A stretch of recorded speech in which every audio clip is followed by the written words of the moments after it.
Hey everybody, what's up? This is Mr. Extraordin, and I'm not alone. I'm with Tibet Lokhala and I'm with Buckmeister. This is the Africa is Next podcast. All right, so we're going to be doing something completely different.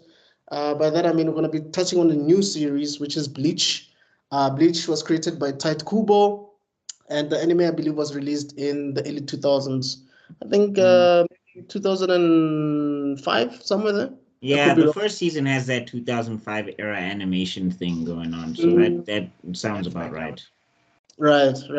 But anyway, if you're new to the channel, don't forget to like and subscribe. And I thank you so much for even checking us out. As I've mentioned before, this is the Africa is Next podcast where we discuss all things geeky, whether it's comic books, whether it's anime, whether it's manga. And by the way, the two people that I have over here, they also have their own YouTube channels. Tabal Lokhala has KC Media, and on there he has the Nerdgasm podcast, he has Geek Sport, he has all other channels that you can check out there, which are pretty cool. And then Buckmeister has two YouTube channels. One is called Buckmeister Cool Reacts, and another one is called Meister Geek Media. So if you want to know more about indie comic book creators or people that have worked on other things like this, Clyde Beach, who worked on Kwezi, the South African comic superhero. Yeah, he interviewed that guy. So yeah, if you want to check out that kind of content, please check that out. I'm gonna leave this links in the descriptions below so that you can check these guys out. Chief, don't forget to plug yourself. You also did a lot of yeah. So yeah, with me, as I've mentioned, this is Africa's Next, but I also have African Frame where we touch on movies. We dissect movies, whether it's The Dark Knight, Kill Bill, or anything movie related. I also have a hip hop podcast, and I have Mr. Extraordin Talks where I talk to artists as well, whether it's actors or comic book writers or artists, things of that nature, or even animators for that matter. But yeah, now that we got that out of the way, we're gonna touch on the first season of Bleach. Basically, what is it? The first season? Oh yeah, it does. It does. Yeah. What introduced us to, I guess, all these characters that we love to this day, and yeah, something that is considered to be one of the big three, which is Bleach. It is the big three, not one of the big three. It's like I always find that statement very funny. The big three was Bleach, One Piece, Naruto. But I don't care what other. you do know at a point there was this controversial thing where they took out Bleach and they replaced it with Dragon Ball, right? So Dragon. Okay, that was shonen being shonen because at that point the Kubo was going through his feels.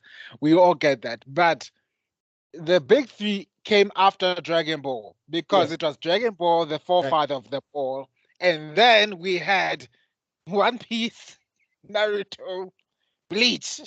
Also because like they are, as Devil was saying, they are the children of Goku in the sense that everything that people perceived Goku to be, you find those shades within Naruto, within Luffy, and within Ichigo big time. So like I don't count, like Dragon Ball to me counts as like the era of Sailor Moon, even though I think it's better than Sailor Moon personally. I know Sailor Moon fans are going to be very upset. What have you done? I know all the people, what's her name? Sailor Starlight or whoever she is. Sailor Venus, she solos go. I don't care about who solos who. I don't care. Guys, the lady who voices, the voice actress, is it the same person who voices Misty in Pokemon? I don't know. Sounds familiar. Sounds similar. Okay. But anyway, the reason I was saying one off is because, like he said, there's also Naruto and One Piece, right? That's the only reason I said one off. But yeah. I mean, those three titles were carrying Shonen Jump at some stage. Yeah. Like, that's kind of why it became the big three, because they were like the highest sellers. They kept it relevant, let's be honest. And you guys could maybe disagree with me, but I think out of the big three, okay, so let me try to see if I can break it down.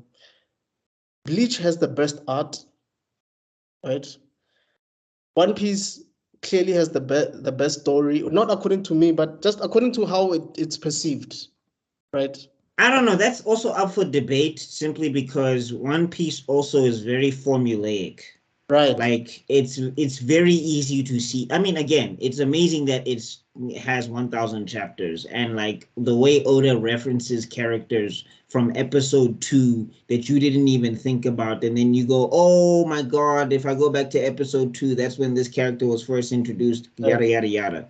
Yes. But they always have to go to an island. They always have to get separated. Then they always have to go find each other afterwards. Like that's how almost every arc, if not every arc, starts.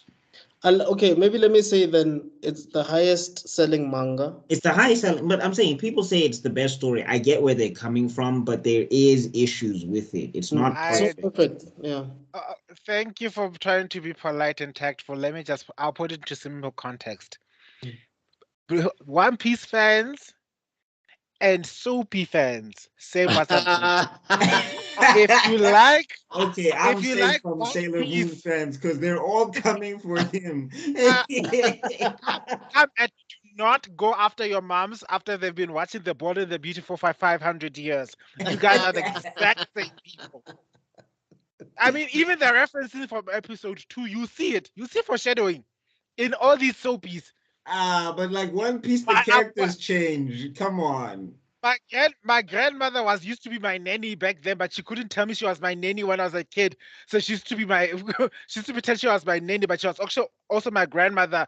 Blah blah blah. From episode 1, then suddenly 20 years later, you find out not only was she your grandmother, she was the let's be fair.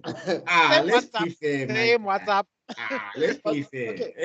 Okay. Anyway, let's continue. I want to say, it's the thing that really fascinated me about One Piece to this day is how it's remained like in the top 3 since its inception. I think it was like in 1997 until even till today in 2023. It has been on the top 3, bro. Yes. In terms of rankings. I mean, here's the thing also. I think, like I'm saying, Oda is a great creator. I don't know what he's going to make after One Piece, though. I don't know. But I think also because it's the one thing that Shonen knows that it garnered its audience, and it's like this guy wants to write. Like One Piece is kind of like the perfect manga for Shonen Jump. As a business, yes. Yes, as a business. And I think that's part of the reason why it's always up there.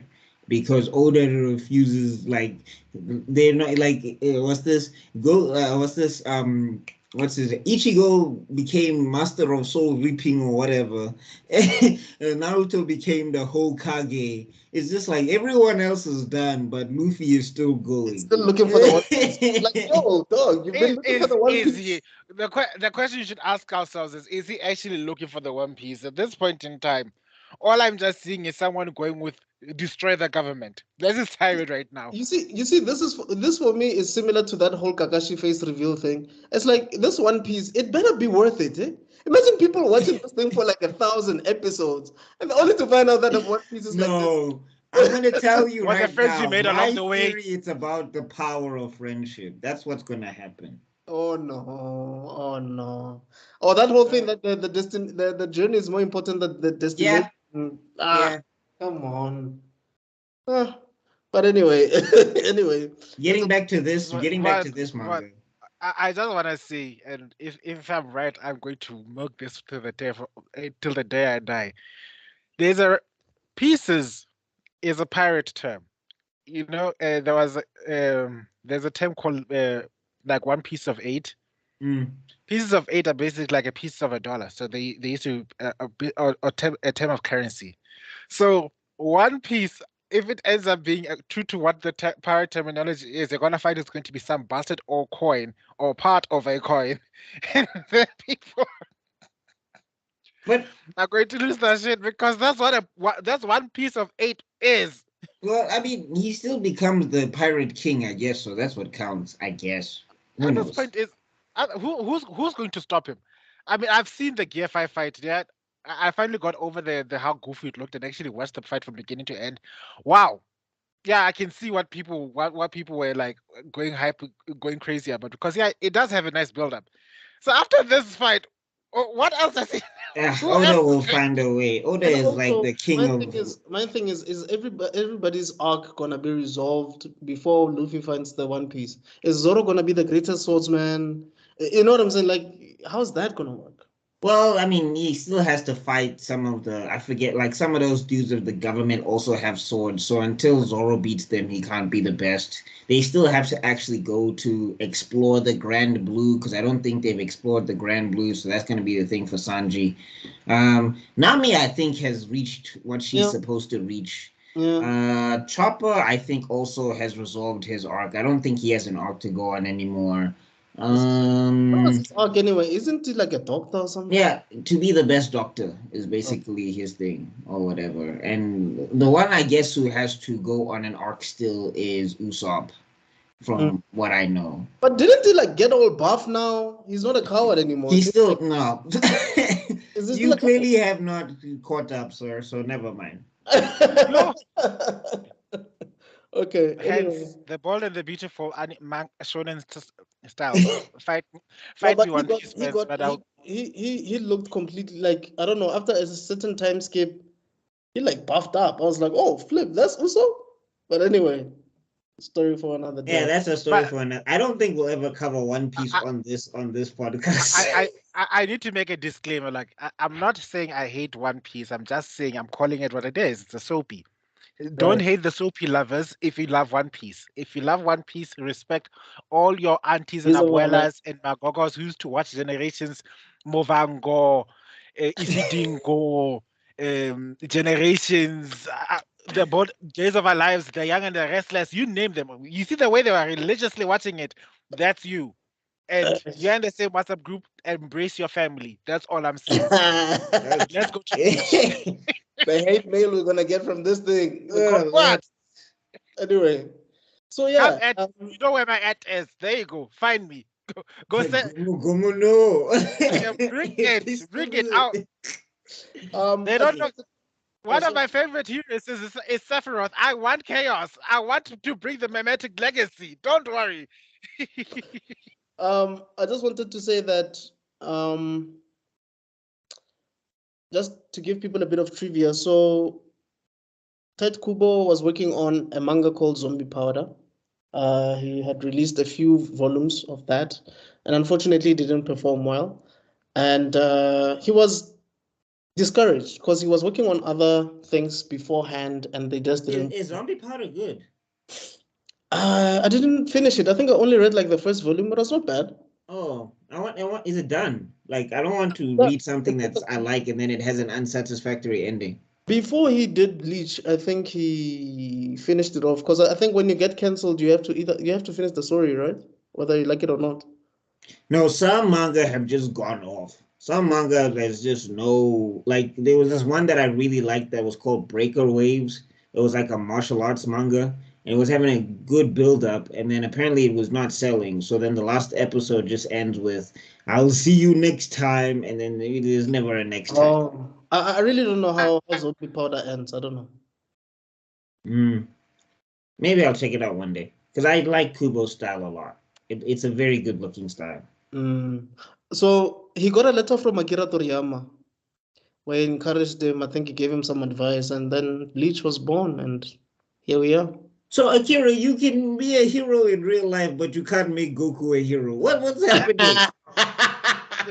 You can't make Goku a hero. God damn it! You can't. Okay, can't make Goku a hero or can't make Vegeta a hero. Cause which one is it? Wow.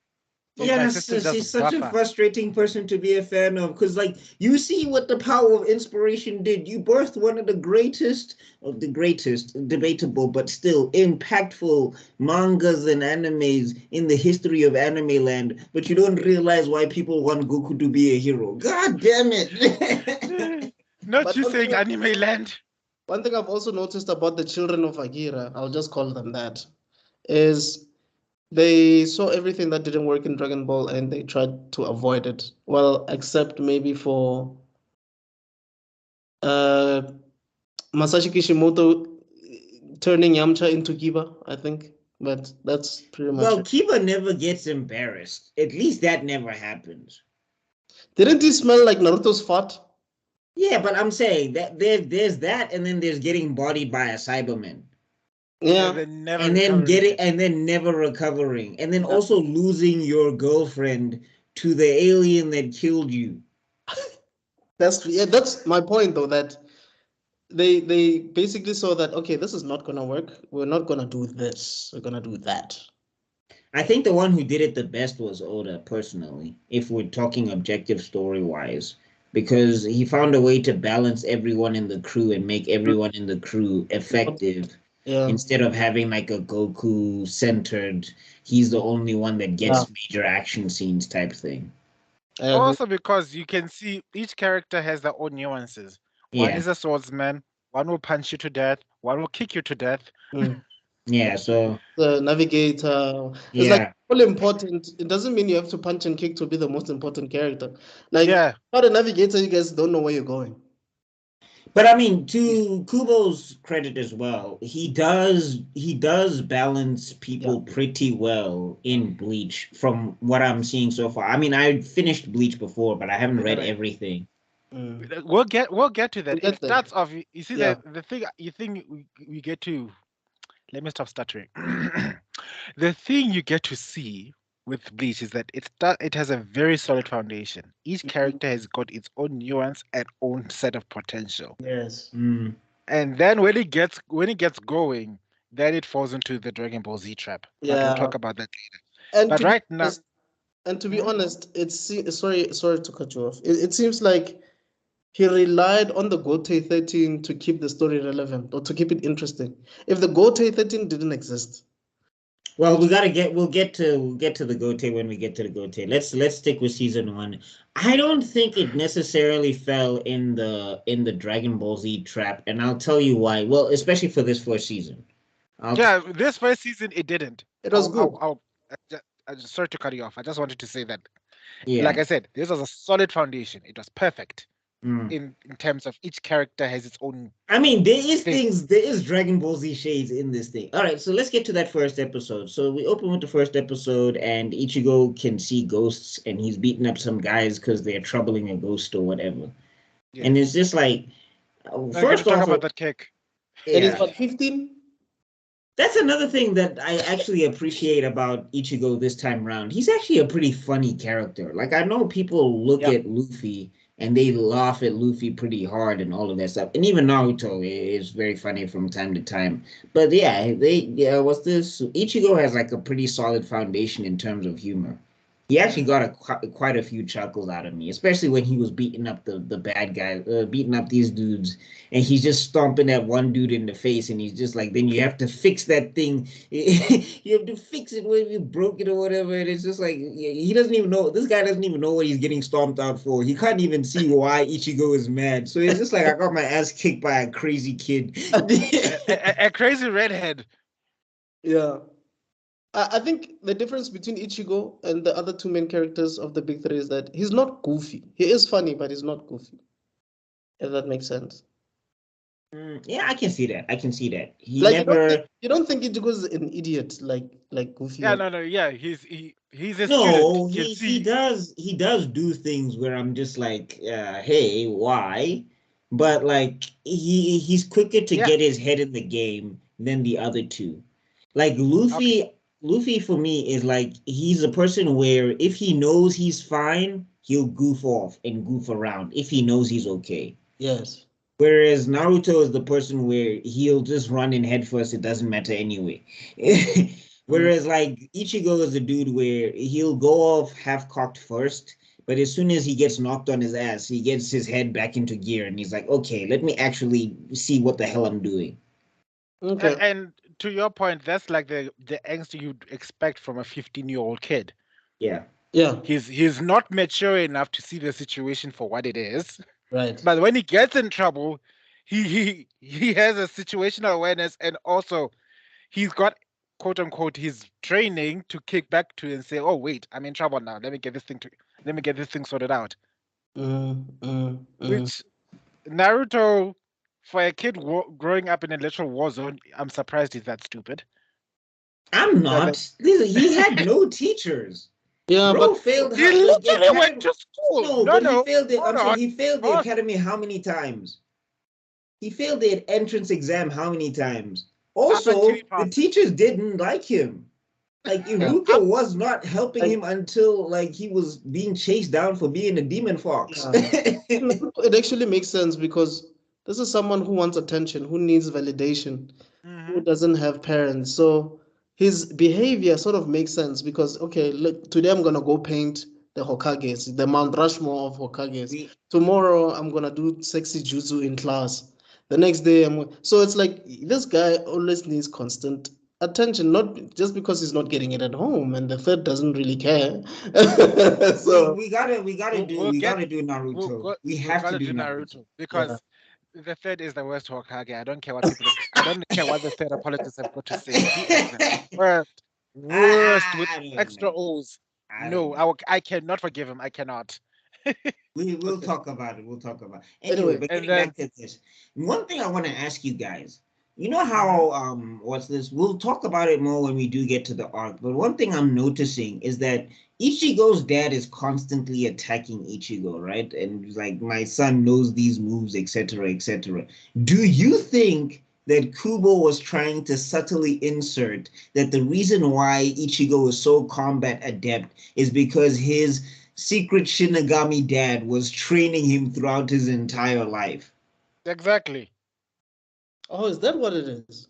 No, because like the things that Ichigo can do, especially in this first season, I'm like, there has to be some sort of explanation for what's happening here. Yeah, but also that there has to be some sort of explanation on why he goes around beating the shit out of people around town. Oh, but he did also go to that martial arts class thing, right? When he was a kid. He did karate, yeah. But I'm saying the stuff he's doing in the Soul Reaper universe. Like, for example, with that first episode when he meets Rukia. By the way, Kubo, you did not have to nerf Rukia that badly. Okay, we're gonna get there. That's a special. Isn't that the first episode? It is, but okay. I mean, we're gonna get there in a sense that, I mean, right now we only mentioned that he was kicking these guys. Obviously. Yeah. Sorry, I'm jumping ahead. Yeah, I feel you. He gets home and then obviously we get introduced to his two sisters, and then his dad comes in and then he starts kicking him, and then they start bickering. I love that dad. What's his name again? I keep forgetting. I just know him as Ichigo's dad. I forget the character's name. I think it starts with an I, right? What, is it not Ishin? Am I correct? Ishin. No, yeah? Is it Ishin? Is it Ishin? Ishin Kurosaki. Yeah. Kurosaki Ishin, yeah. Ishin, yeah. I always confuse his name with Uryu's dad's name. So I always think usually I reverse the name. What's Uryu's dad's name? Anyway, let me just try and remember. Yeah, it is Ishin. It's Ishin, you're right. Yeah. Oh, okay. Yeah, I like Ishin as a character. I think, like, when people say he's the best anime dad, you really actually see it. And also, it's like, that's why that retcon is so important, because it means that he understood what Ichigo was going through. And instead of, like, you know, coddling him, but then also not neglecting him, he was still there to be of some assistance and give Ichigo important things when Ichigo is going to go do some nonsense. Because, like, yeah, I mean, like, but anyway, let's stick with the episode. So you could tell apparently Kubo already knew that he wanted to make the dad a Shinigami from like the get-go. But I guess you could tell that the plot hole that we always saw was not a plot hole at all. I mean, are you telling me that you're not hearing people in your son's room talking? You can't hear your son yelling at the top of his voice. You can't hear him kicking this chick as she invades the room or whatever or something. Or how far are they? How far are the younger sister's rooms from his room? Exactly. And sometimes I'm like, you must be living in some house, guys. How big is this house? Like, right. Well, okay, he must be some world-class doctor because, of course, he was a Shinigami. It makes so much sense that the way he knows about the human anatomy, world-class doctor, everybody in the entire world must have been coming to see him. The amount of bank he was making. Yeah, maybe that's what was happening. Maybe that's what it is. But also, I don't know. Okay, but we'll get there anyway. So you already mentioned Rukia comes in, comes chasing butterflies. Yes. Those butterflies, okay, should we get into it or should we just pretend like we don't know what those butterflies mean? Yet. I think let's keep it. Let's keep it. We'll talk about it when they come into play. Yeah, so she's busy chasing these butterflies and then enters Ichigo's room and then she starts talking and then Ichigo just like, what the? You think you can just come into my room and pretend like you just didn't come in my room? Like, I don't understand. No, that I love that part because he was just like, you're a burglar, Moose. Like, you're here to rob me. And I was like, that's when I also know Ichigo has hands rated E for everybody. Like, I love how in the show he'll talk about, I'll never hit a woman. Dog, you've been kicking women since. Chapter 1.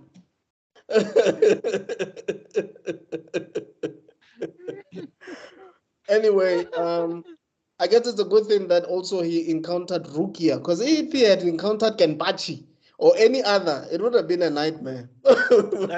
That never send him to the. That never have sent Kenpachi to the real world. He would be too OP. Yeah, no, also Kenpachi would have been more destructive than the Hollows.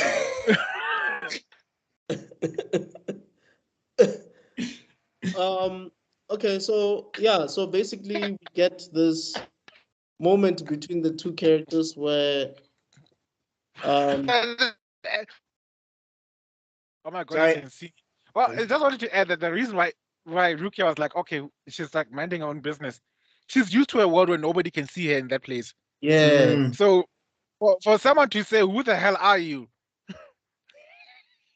Would have been something that like, what the hell, can you see me? So from her perspective, I can get like pretending that ignoring this person while walking in his room. Fair enough. No, it was a great and funny introduction because it also tells you a lot about both characters. Instantly, you know how Ichigo is connected to the spirit world. You don't know exactly how, but you know he's connected to the spirit world. And then instantly you see that Shinigami are not used to being seen because they're otherworldly beings. So the fact that she's surprised and the fact that he's surprised is also a nice bit of storytelling because it instantly informs you of the world without giving you heavy exposition. That's true. Yeah. So beautiful it's writing. sort of like even though you're seeing these characters, exchange whatever with words, Banter. you're also now questioning certain things. So, okay, this guy can see ghosts. What are those butterflies? What do they mean? Who's this person? So it's like you are more engaged in the story, and it's just the beginning. So I guess that's good writing because you're already so much invested in what's about to be revealed. Yeah, like one thing I will say of the big three between Naruto and Ichigo, between Naruto and Bleach, they have like the strongest hooks in terms of a first episode. Like One Piece's first episode feels hella slow. Like it feels like it takes a lot to get invested in. Even though Kobe's like a fun character, it just takes a lot to be like, what the hell am I doing here? Whereas with Naruto and Bleach, they instantly give you a feel of what the show's going to be with their first episode, which is like something that was a big strength of Bleach. And I think what contributes to why Bleach is still around today, even though, it's not as popular as it used to be. All right. You're right. Actually, now that I think about it, some of the best first episodes, they say a lot. Like Naruto actually says a lot in the first episode. You already know about jutsu. You already know there's forbidden jutsu.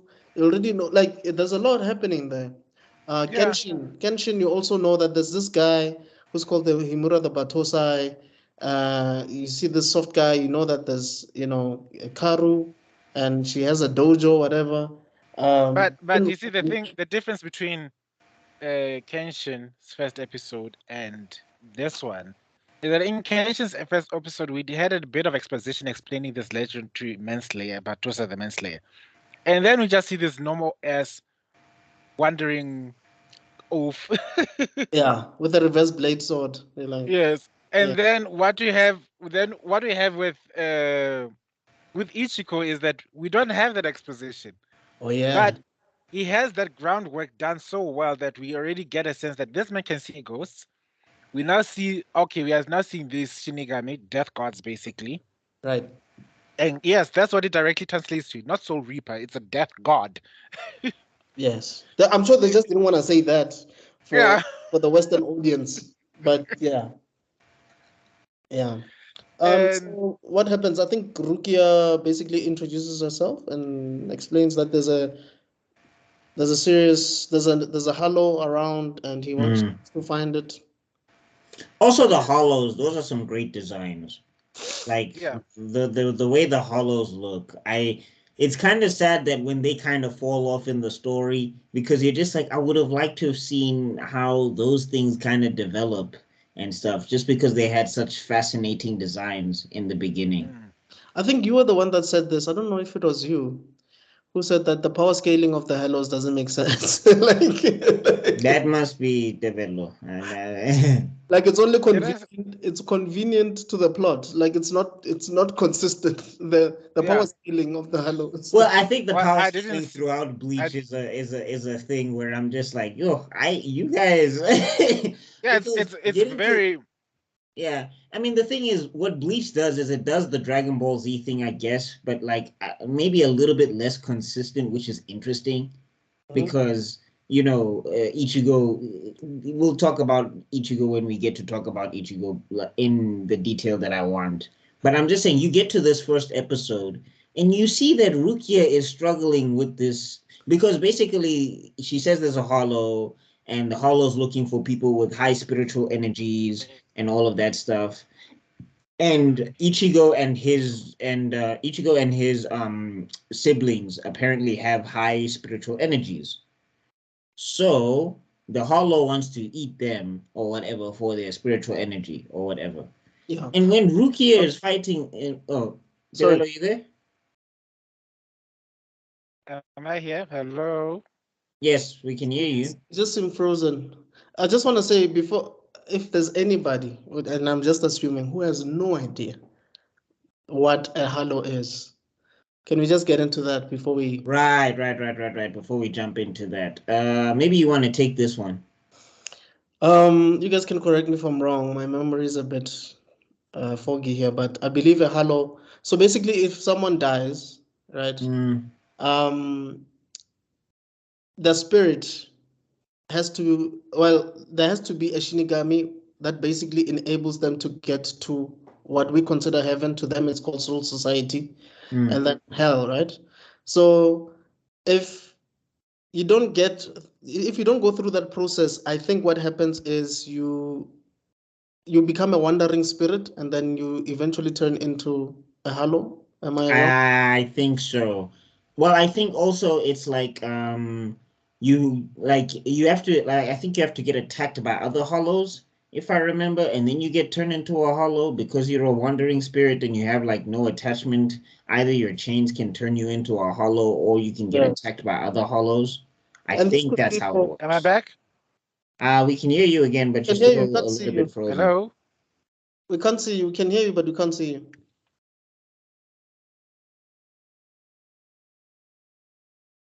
Let me try. All right, I guess let's Again. just keep it. Oh, Oh, okay, that's you're good. moving again. Okay, let's just keep it going, I guess. Okay. Okay. There he is. He's Yeah, there you back. go. He's back from Okay. the Soul Society. We're not sure if you heard what we were talking about regarding the halo. I'm not sure if we explained it properly. Oh yeah, Okay. What yeah. did you? Okay. What is the exposition? Let's hear it. We basically just said that if you die and the Soul Reapers don't come to collect or whatever, or to send you to the Soul Society or to hell or whatever hell is in that universe, that basically either the chains of fate will turn you into a hollow or you'll get attacked by hollows and you become a hollow, something like that. Because you're a wandering Yeah. spirit. Okay. Yeah. You got it half right. One. Uh-oh. If if you die and you're at peace, you become basically you can basically move on easy. What happens is if souls linger on too long, then Right, they I can forgot become about that. Yeah. they can become hollows, or they can become eaten by hollows. Yes. So Yeah. basically, it's So something. if you mm, Sorry, please so continue. if you die with regrets, you basically like you die with a hole in your heart. That's what is basically what the hollow is. So it basically forms this hole. It's like a little half hole, gets bigger, and yes, the chance of it do end up turning you into a hole at that point. But in But if you're eaten by a hollow, you've been eaten, shame. You become part of the hollow that you got consumed by. Okay. Basically, yeah, it's like if you don't have closure on Earth, yeah, you want to linger on, you wanna still be a here instead of actually accepting your fate. But then that leads to a plot hole in a particular regard. I guess we'll talk about it when we get to it. Because that's just like, okay, but anyway, we'll talk about it. Yeah, It's in this season. It's in this season. It's not far away. I'm so sorry. I cut you off, but I just wanted us to just explain what a hollow is before we get to where you wanted to go, so that if someone is watching this and is interested in Bleach and has never watched it, at least has an idea of what we're talking about. How much did we? How much did we spoil in the beginning? Then I don't know how much we spoiled. I don't even think. There's some people who will never probably even watch Bleach, but they're probably watching it through other people as they explain. So I just wanted to make sure that we don't lose them as we're explaining this. Okay. Because honestly, I was actually thinking, what rock are you hiding under? Yeah, you're here. It's this podcast, and then you're telling me you've never watched Bleach. You've never watched Bleach, and you're here. How am I? You never know. Anyway, so yeah, the hollow comes out, right? And it's just a regular hollow. It's not it's just a regular one. But that's the thing. I'm just like, Kubo, why is Rukia, like, now that I put it in perspective, like RDC World said this perfectly. They're like, Bleach, they cap in reverse. Like, when you think about it, you're just like, that doesn't make sense. But it's just like, wait, why is Rukia struggling so much with this hollow? The only way I can reconcile that in my head is that they accidentally put a limiter on her. Yeah.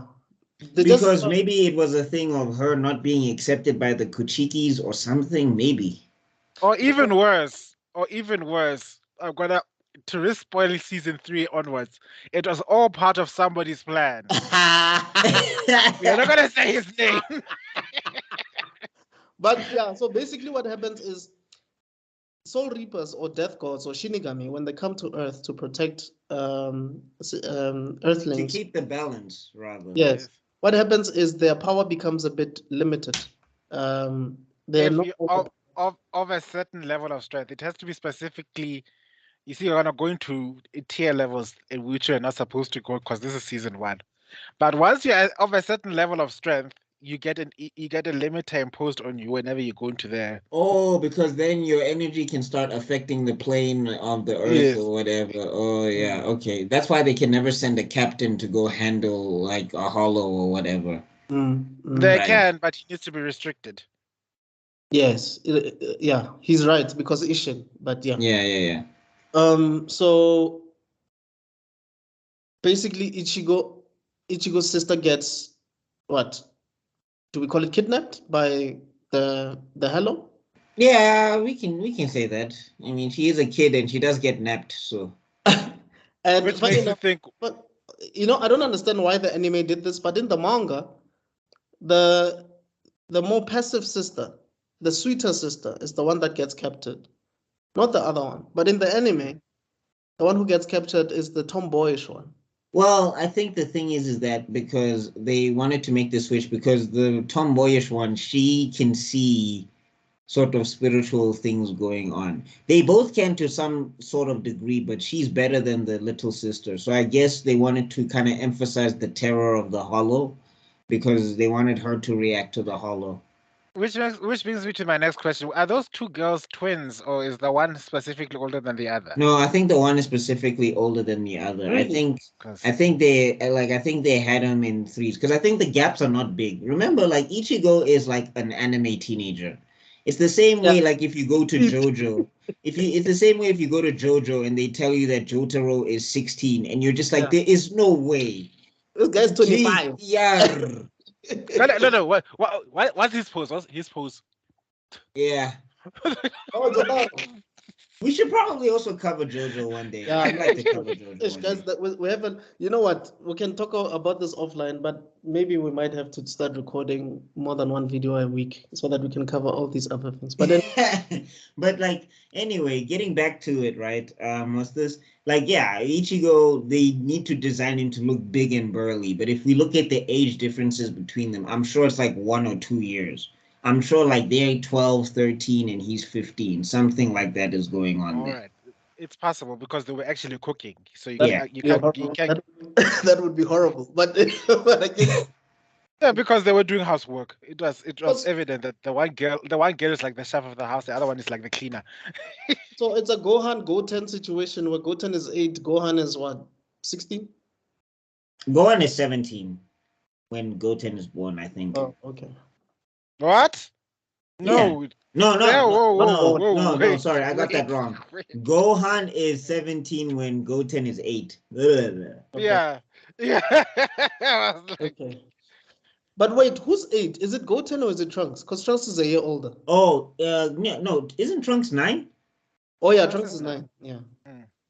Yeah, you're right. Because it's supposed to be 7 years, and Goku comes for one day, and it's like in the 8th year or something like that, or somewhere there. Anyway, so getting back to this Ichigo situation, yeah. So I guess then she gets kidnapped, and then Rukia puts a binding. Like first off, Ichigo can smell something is wrong, and I'm just like, this is where you're just like something had to be happening somewhere because the level of which Ichigo unlocks powers is insanity. Like he And immediately can sense something is wrong. And I'm just like, okay, but we don't know what's wrong. All right, fine, sure. Rukia knows exactly what's wrong. Then Yeah. she puts a binding spell on Ichigo so Ichigo can't stand up. And Ichigo decides to go Super Saiyan and just break the chain. And I was just like, what? And I, like, and in retrospect, it's just like, Kubo, you are doing the most to make Ichigo the strongest, but to make Rukia this throwaway the side piece. And then when we get to later in the story, she's such a beast, and you're just like, what happened? Yeah. I was asking myself the same question. She was having a very bad day. No, I think think it's the man who shall not be named. That's the only Yeah. way I can justify it. Because I think It she was had all the Hokkyoku Kengu, whatever they call it, inside her. But anyway, that's a story for another day. So Ichigo tries to help, and basically Rukia sees this guy as a nuisance. Like, dude, you're in the way. You are weak. I don't want you to get hurt. Let me handle this. No, not this way. Guys, Right? can you hear me now? Yes, Yeah. we can hear Yeah, you. I think my connection is being extra hormonal because of it's all part of someone's plan because I know One his mind. Piece. It's the One Piece. They mad at you. Maybe Yeah, and try audio for a while, maybe. yeah, because I wanted to explain that she didn't have the Hogyo Q at that time. Oh. When at the first episode she did not. She got it when she was given her portable her personal Gigai body from Ura. your wallpaper over there. This guy. Yeah. Yes. We'll get to Unohara, or is it Urahara? I think it's Urahara. Urahara Kisuke. Oh, okay. I saw Unohara at some stage. Maybe that's a mistranslation. Anyway, so yeah, Ichigo finds out something is wrong, runs out. Yeah, what's this? And then Rukia gets to take the position of Vegeta, where she just gets to sit there and be surprised, and it's like, how can this be? Yeah, because but she was bodied for like a second, right? Because she tried to fight the thing. Oh yeah, that thing put her down so quickly. Yeah, yeah. And I get what Kubo's doing. He wants to get to the crux of the exposition. Story. Yeah, But it's just like you did not have to disrespect Rukia as a character to do that. You like you could have had just had like 4 hollows. Have 4 hollows. Have Yeah. her defeat 4 hollows, Yeah. and then the one hollow gets the drop on her, just so that we can see that Like she's Rukia tired. is this beast or something. Yes, Yeah. I agree. And then we get to the point where she has to give her his Shinigami powers No, and I'm just saying, as a first time watcher, you get mad at her because you were like, you were talking all that shit. You were Yeah. talking mad. You weak. You can't do help. You can't be in the way. And then Ichigo gets a sliver of your powers and handles this hollow so quickly. Without Not even without no, he took it all. without without any training. Bruh. Swung the sword, game over. It's just like, Rukia. Yo, Oh, Kubo and did you dirty. so basically, yeah, Rukia says, I'm too weak, I cannot go on. Performs this thing where she stabs Ichigo to give him her powers. Ichigo transforms into a Shinigami or a death god. Then basically, yeah, slices the hollow. And yeah, Rukia is shocked because he was only supposed to get a small portion of her powers, but he took everything. And had a. Can you also talk about look? Props to Kubo for everything, but that our season one sword design was the most dumbest sword I've ever seen. It looked like a gigantic butter knife. It was, I'm sure it was slightly inspired by Berserk.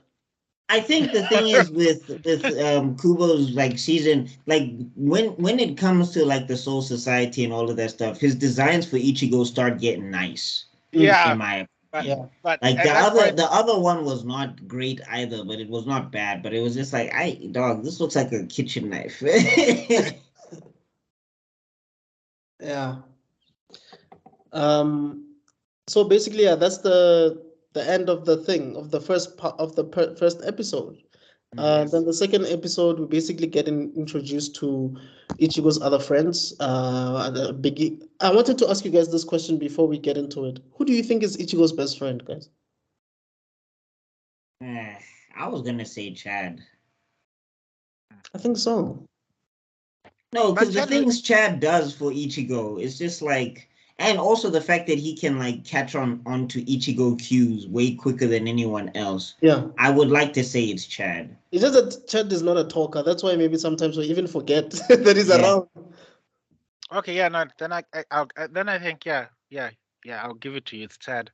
And I like the fact that with Chad, so basically Chad and Ichigo are delinquents at school, and they used to fight like bullies and No, stuff. well, what So happened is that they used to get picked on, and Yes. well, specifically Ichigo, because it's something about Japanese delinquents in these manga stories. I need to ask.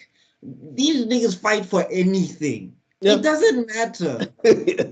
You got orange hair, I gotta beat you up. What? But with Chad, it makes sense because he's not Japanese, right? So Chad or Sado is half Mexican, half Japanese, I think. So with him, it makes sense that he's bullied because of his race. Like you understand why well, he gets I bullied. think I think they touched on that a little bit. If there's one thing you need to learn about, and correct me if I'm wrong, but it's something you learn a little bit about Japanese culture is that to stand out means you're ostracized. I mean, there is a story about a kid who was born with naturally curly hair or naturally brown hair, and he was bullied at school like crazy because Oh, at school you're supposed to look a certain way, you're supposed to have your uniforms pressed. Your appearance is very important to Yep. maintain school discipline. And what I mean that even the teachers were not treating this poor child well because this child has naturally curly hair and it's naturally slightly brown. But you're supposed now these kids are supposed to dye their hair, straighten their hair so that they can meet the school presentation requirements. This woman would So have when sent the samurai for us then if we were born in Japan. in America, no, We it's would have getting gotten better. Shinigami. No, the caveat is that it's getting better, especially in urban environments. From the little research I've done, I'll stand to be corrected, but all I know is you are not looking different is an issue. And now when you have a storyline where somebody looks different, you've got orange hair, wow. We must and then stab him or something. and then and then and then of course you've got orange hair, and then you've got a teacher that keeps smacking you in the head with a book Mm, each time you're in class, and then you've got this half Mexican student mm. who who's got super dark skin and curly hair himself. Right. Obviously, they're going to become friends because they stand out. But Yes. at the same time, they're going to be the biggest targets. Yeah. So basically, Was he half Mexican or half Brazilian? Because he looked black. He looked blackish to me. it's Mexican. Oh, I could be Mexican black, I It is guess. because think about his power set. Like El Directo. El Okay, Diablo. we'll get to that. Let's Yeah. let's Yeah. not go into the spoilers of season whatever. All right, cool. Yeah. So, getting back to it then. Yeah, we get that's like the filler stuff. We get introduced to some. There's some fun stuff going on there. Was this we get to see Ichigo panic that Rukia has now enrolled into his school and everything. Which was, I really like the dynamic between Rukia and Ichigo. Like, I just wish she had a stronger introduction. But just as a character, I think she's amazing because she's also funny. And she's also very assertive and caring, but she also knows how to rip the band-aid off. Yeah. Like in terms of if a situation is bad, she's not gonna coddle you or whatever. It's sad that she got sidelined as the episodes progressed, but I think if they had made No, her she gets a moment. She gets some moments. She does get stuff. It's not that Kubo doesn't give her stuff. It's just that when she was introduced, the way he introduced her, it was just like, for a character that you were gonna prop up this much, you should have probably made a stronger introduction for her. I just feel like what I feel from Ichigo is that it's like Rukia is like Ichigo's de facto first teacher. She's the exposition. She shows him what this world is. Yes. But she also shows him what he needs to do, and he also gets to see by what he's actually doing when he's slaying hollows. He's not necessarily killing them. He's actually purifying them.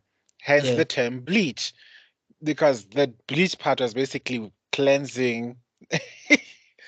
Cleansing away, making them pure again, cleansing the spirits. And I'm guessing as he kept fighting, that's when he was developing his powers. Because I had to somehow reconcile. Because when we get to the end of this discussion, the way Ichigo does something, it was just like, yo, what? But anyway, we'll get to it. But there are also certain moments you realize just where Ichigo himself doesn't realize how strong he is. Yeah, but I mean, yeah. Anyway. So basically, the whole point of her going to the school is now that she doesn't have her powers anymore and Ichigo has powers, he has to now basically do her job, which is to, basically cleanse whatever, Kurakawa town from hollows. So Ichigo at first is reluctant. He's like, no, I don't think I'm going to do this. But who else is going to do it? Because Rukia saved your sister. And in the process... Well, I mean, like, he does say no initially, but, like, Ichigo, I think it's also a part of his character trait. It's very much it's a thing that he got from Goku, in a sense.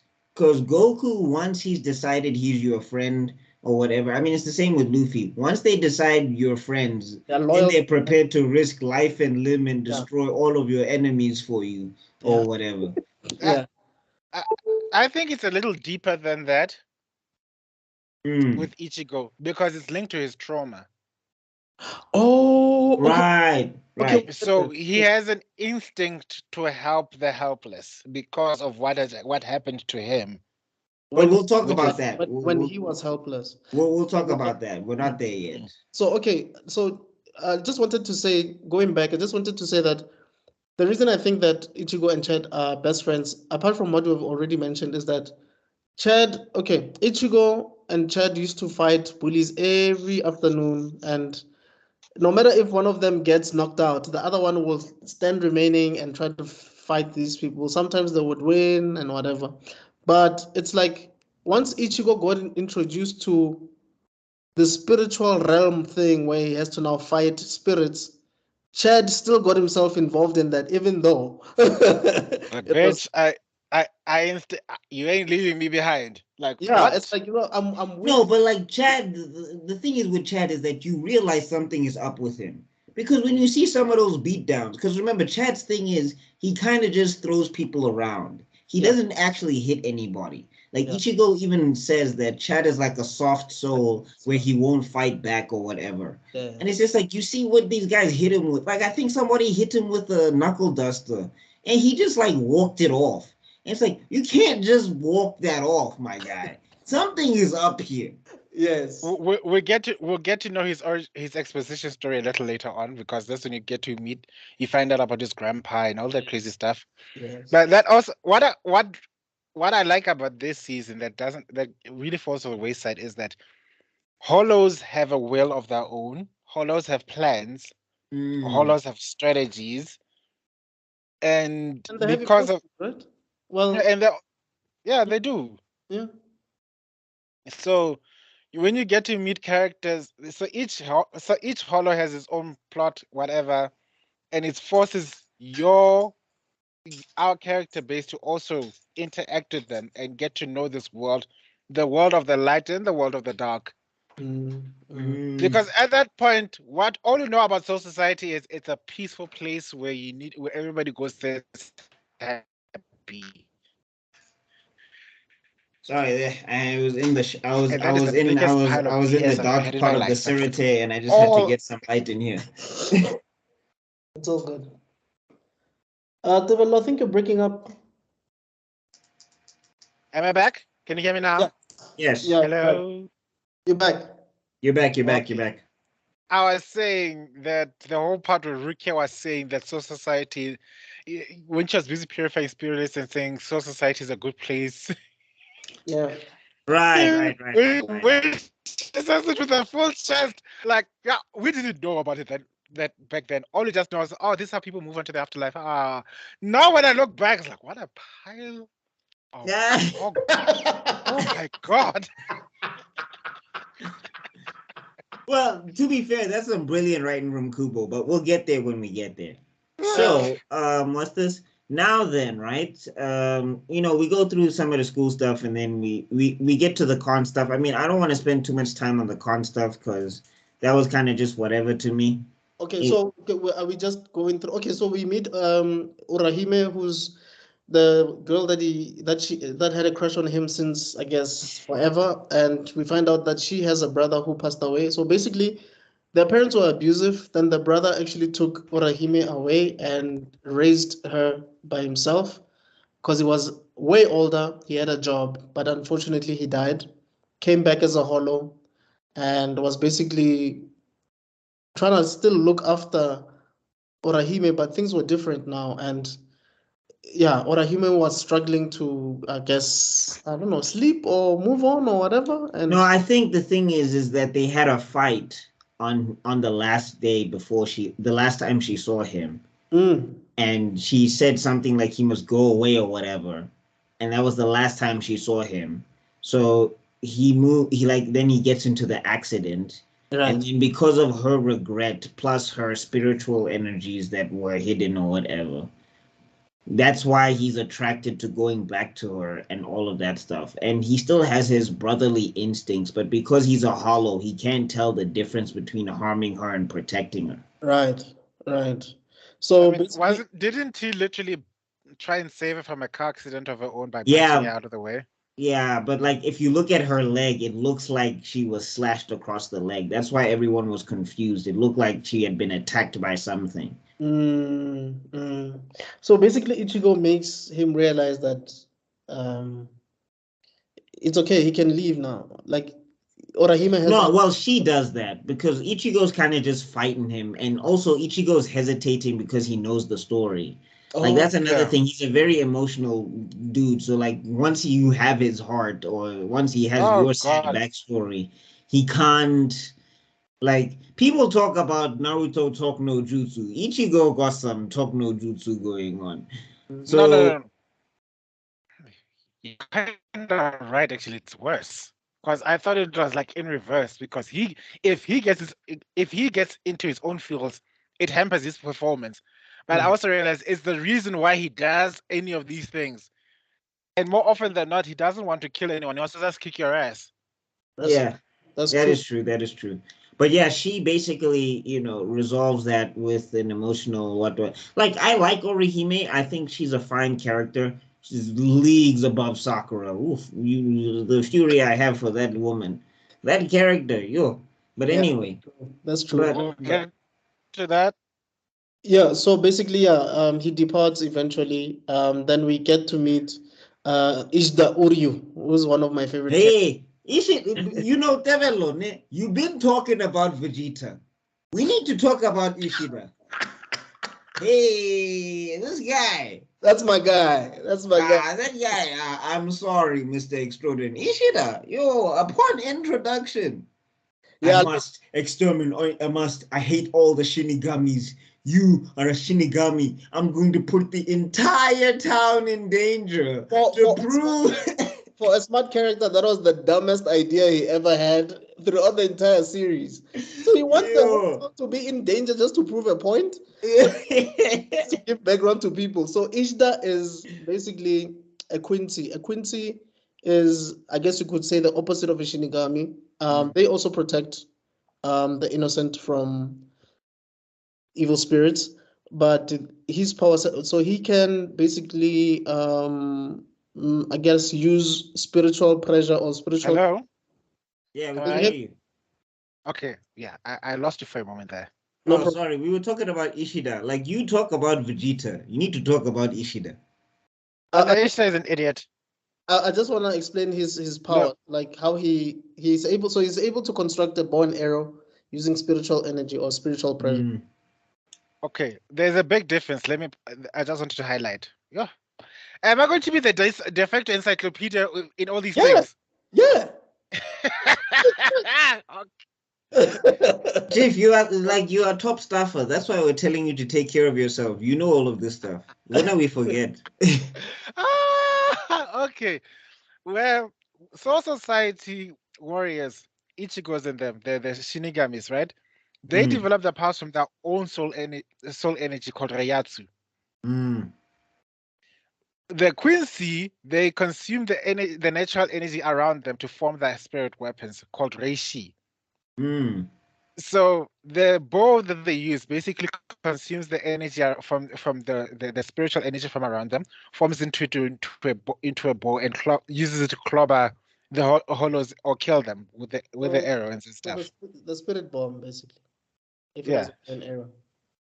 Okay. Yes, so there's a big difference. They're basically polar opposites as much as they're familiar. So one is even with the outfit wearing, one looks more traditional Japanese with these black clothes and everything, and one is more like the colonizer outfits. No, one looks like they're about to go to like like they're about to go model for Fashion Over or something. All those jackets and gloves. And I think it's their stuff is more German themed, no? Even the name. Yeah. Yeah.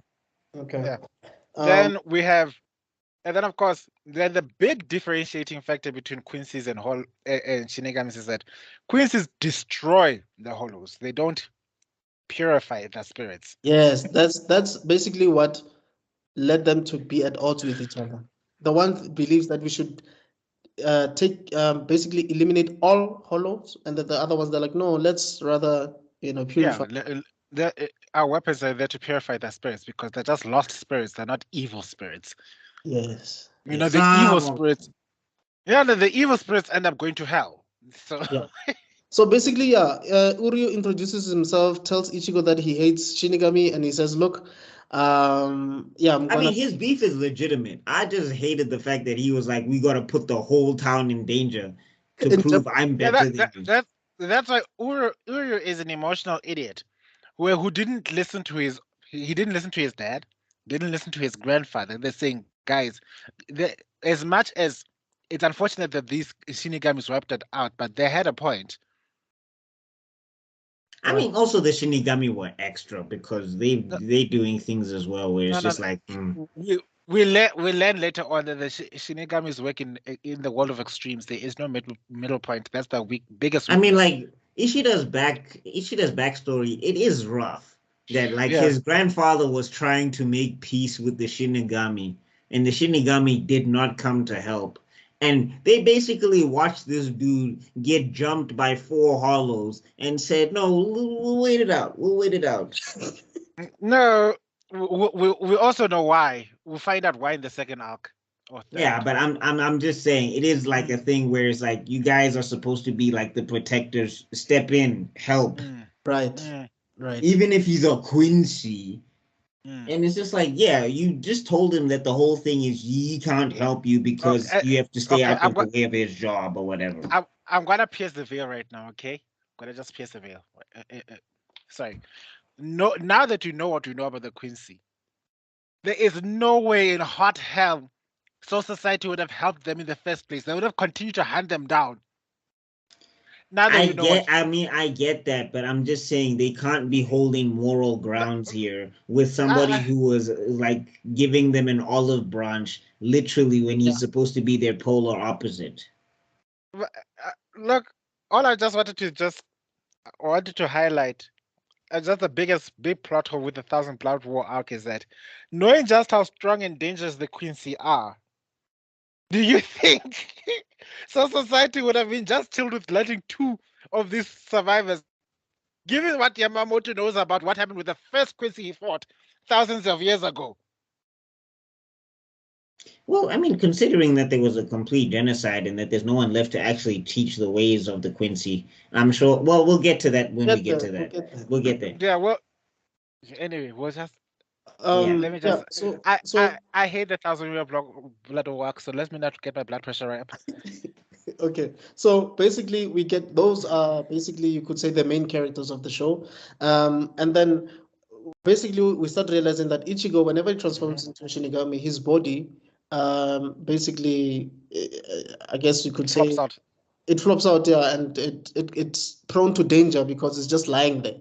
So that's where Rukia says, okay, we need to go to Urahara shop, because I think he can be able to assist us with the situation. At least your body can be active, even though you're currently active as a Shinigami. So they get there, and then they meet Urahara, this guy over here, who basically has a shop, which can assist people that have spiritual related issues. A candy shop. A candy shop. So basically he gives them candy. I don't know what to call that. What is it called again, I forgot. It's that green little ball thing, right? Yeah, there's a name it's for it. It's a mod, isn't it? Yeah, there you go. Modified soul, no? Yeah. So that, and then the one he got for poor Ichigo was defective. Okay, please elaborate on that. Corners basically wasn't supposed to exist in the first place. Right. He was scheduled for termination or something, but then he hid in one of the mods.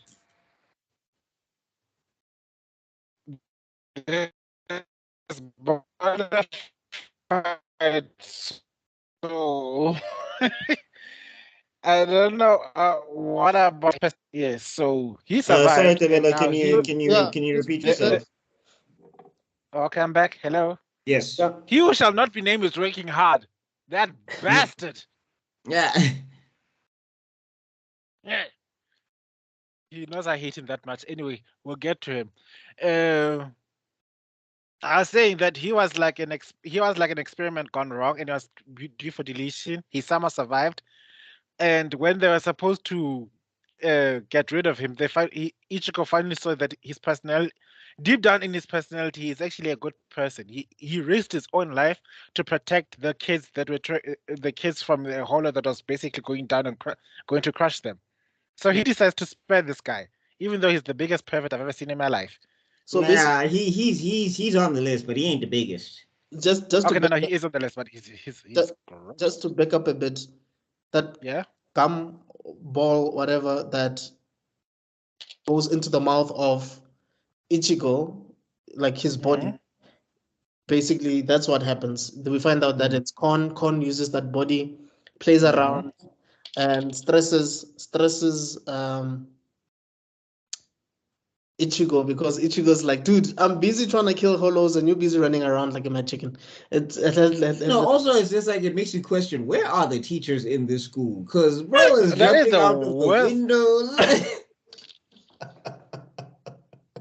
I'm just like, that's how. No one reported nothing. No one remembers it. I guess maybe Rukia came with her magic and sharpened everybody with the forget me stuff.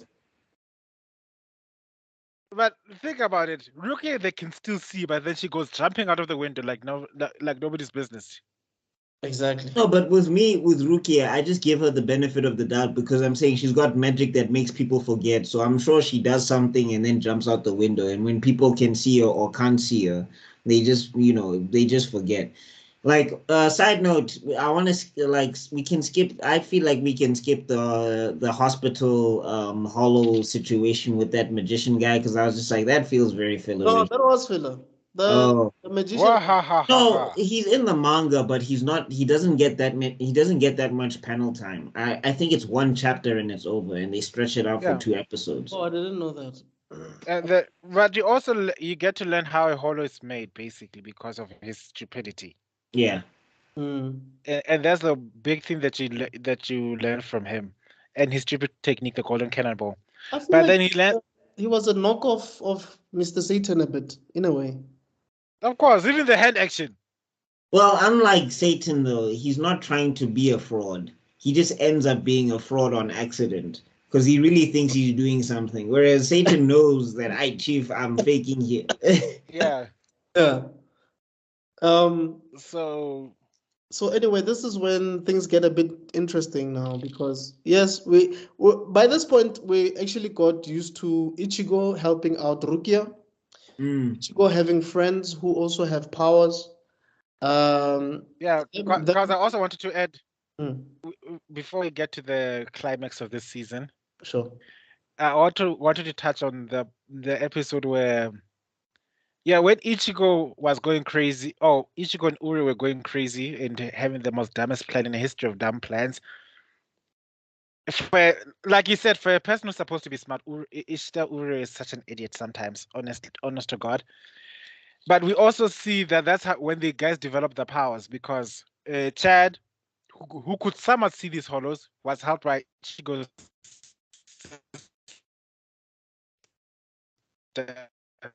Sorry, that Develo, you're breaking up. Can you repeat yourself? Escape up until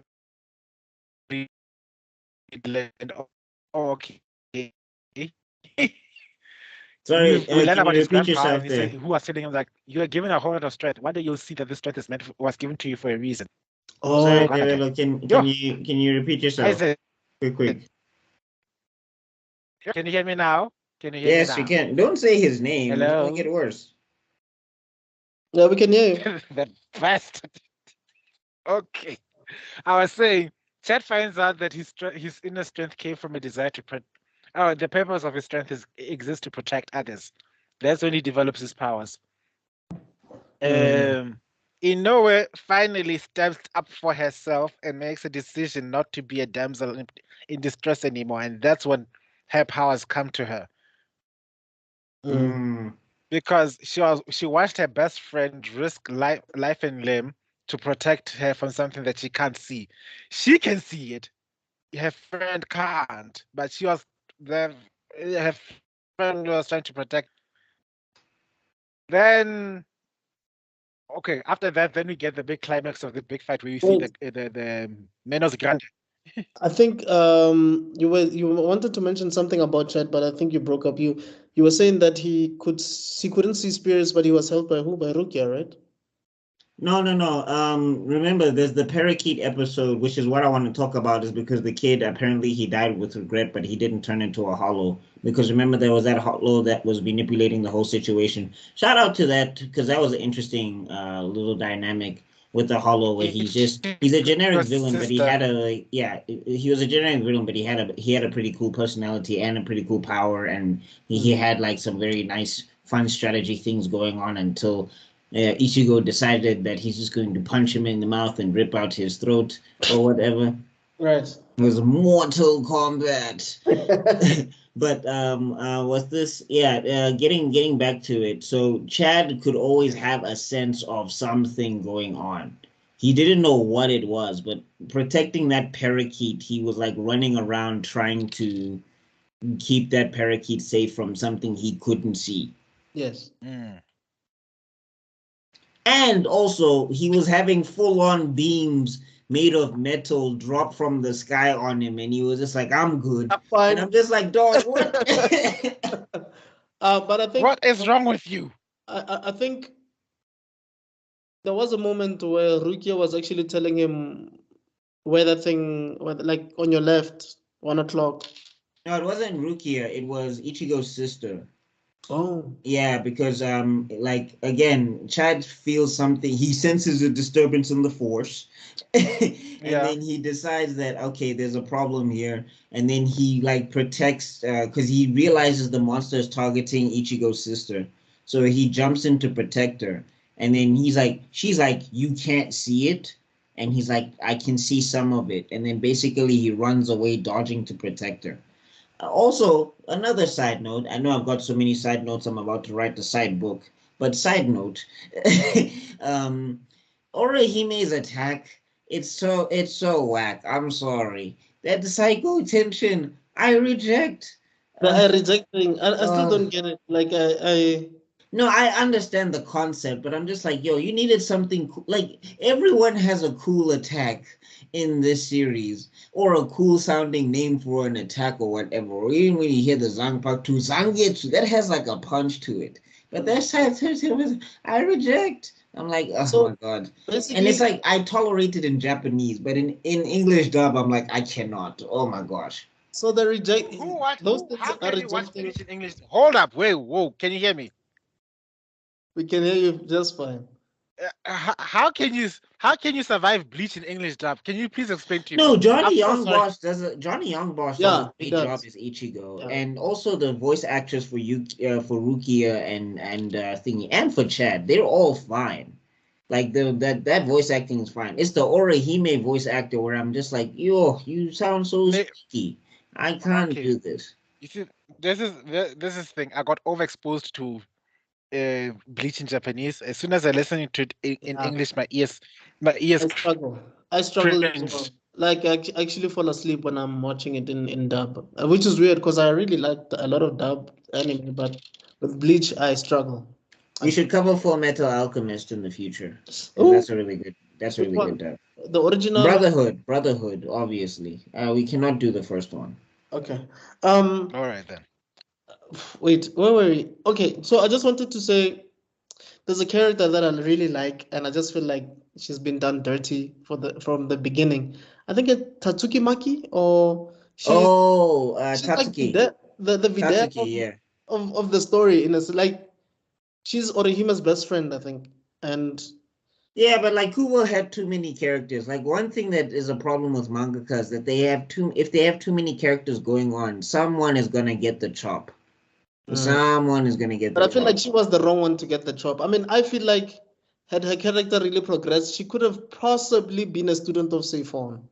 Yeah, but then I'm guessing you would have to cut Orihime from the team, and no one was gonna go for that. Yeah, because of what, her chest? I guess. So Did you have to do this? I'm Oh just God. hey, and we're gonna have to talk about Matsumoto, but we'll get there. Yeah, you will. Hey. But what I'm hearing you say is that that character got yamched. She did. She No, really I did. would say she got Vidal'd. Yamcha, What there the- was yeah. embarrassment. She Like got that's the thing, people. You gotta understand when you get Yamcha'd, it's terrible. Like you lose the little respect that you have, and you lose something else in the process to somebody you should not be losing it to. yeah. When you get No, Vidal'd, you just get beat up and then you go to the side, like Krillin. or maybe she got launched. I don't know. Either Videl or launched. Because No, with no. She didn't get Akira just launched. forgot. I don't think Akira she just got forgot. launched.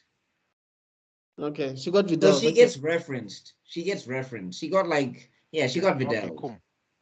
She got Vidal. Okay. I don't really care much about the other two guys. There's one who's who's a lot goofier, the goofiest guy ever. That's Oh, is this the basic, friends? Yeah. basically that's Oolong and what's the name of that And girl who Poa. turns it for there you go. Yeah. But that one, the Pua, the guy the short guy who dates all the women, I got the impression that he was Ichigo's best friend, but I mean that's before I truly comprehended who was actually Ichigo's best friend. But yeah. I thought it was a funny character introduction because Ichigo is like he's the biggest womanizer of all time, and he looks nothing like a womanizer. And then there was the one friend who wants to grab Orihime's boobs all the time, the low-key lesbian. Yeah. Wait, who's the one with the glasses? That one with the glasses, I think, or something. Or she has brown hair or something. Yeah. But I feel like that one was that's the one that she was the first one to get dropped. Eh? That one. Yeah, no. After that episode, I don't think. Yeah, because as soon as Con comes into the picture, we've got our Team Perfect. What do we need? What else is she there for? Right. Yeah. Right. Yeah. Like that's the thing. I think was this when they introduce too many characters. I mean, even Bleach does this. I mean, not Bleach. Even One Piece does this. But like, I think One Piece what it does pretty well, or it does frustratingly, is that it will focus on those side characters and give you enough backstory, and then go back to the crew or whatever. And like sometimes that's cool, but sometimes it's just like, I don't care. So for me, I didn't care too much, and I was just like, I'm fine with it. Yeah, move on. I think also. Yeah, no, please go ahead. I wanted to add is that the other storyline that felt dangerous into having way too many side characters was Fairy Tail. Oh my god. Yeah. Oh my god. Guys, do you guys want to do Fairy Tail? No. Yeah, no. I'm good. I'm sorry. Sorry. I'm sorry. I couldn't stand season 1 of that thing. And the only character I like is Urza. And she gets Vegeta so hard to the point where I'm just like, you're the only person I like here. I don't care about anyone else. You know, sometimes I feel like these mangaka, they introduce a character who is clearly supposed to be the main character, but was introduced too late to be the like if Urza was the main character of Fairy Tail, I would watch it. Yes. I'm sure it would have felt like a shoujo, but I think it would have worked better.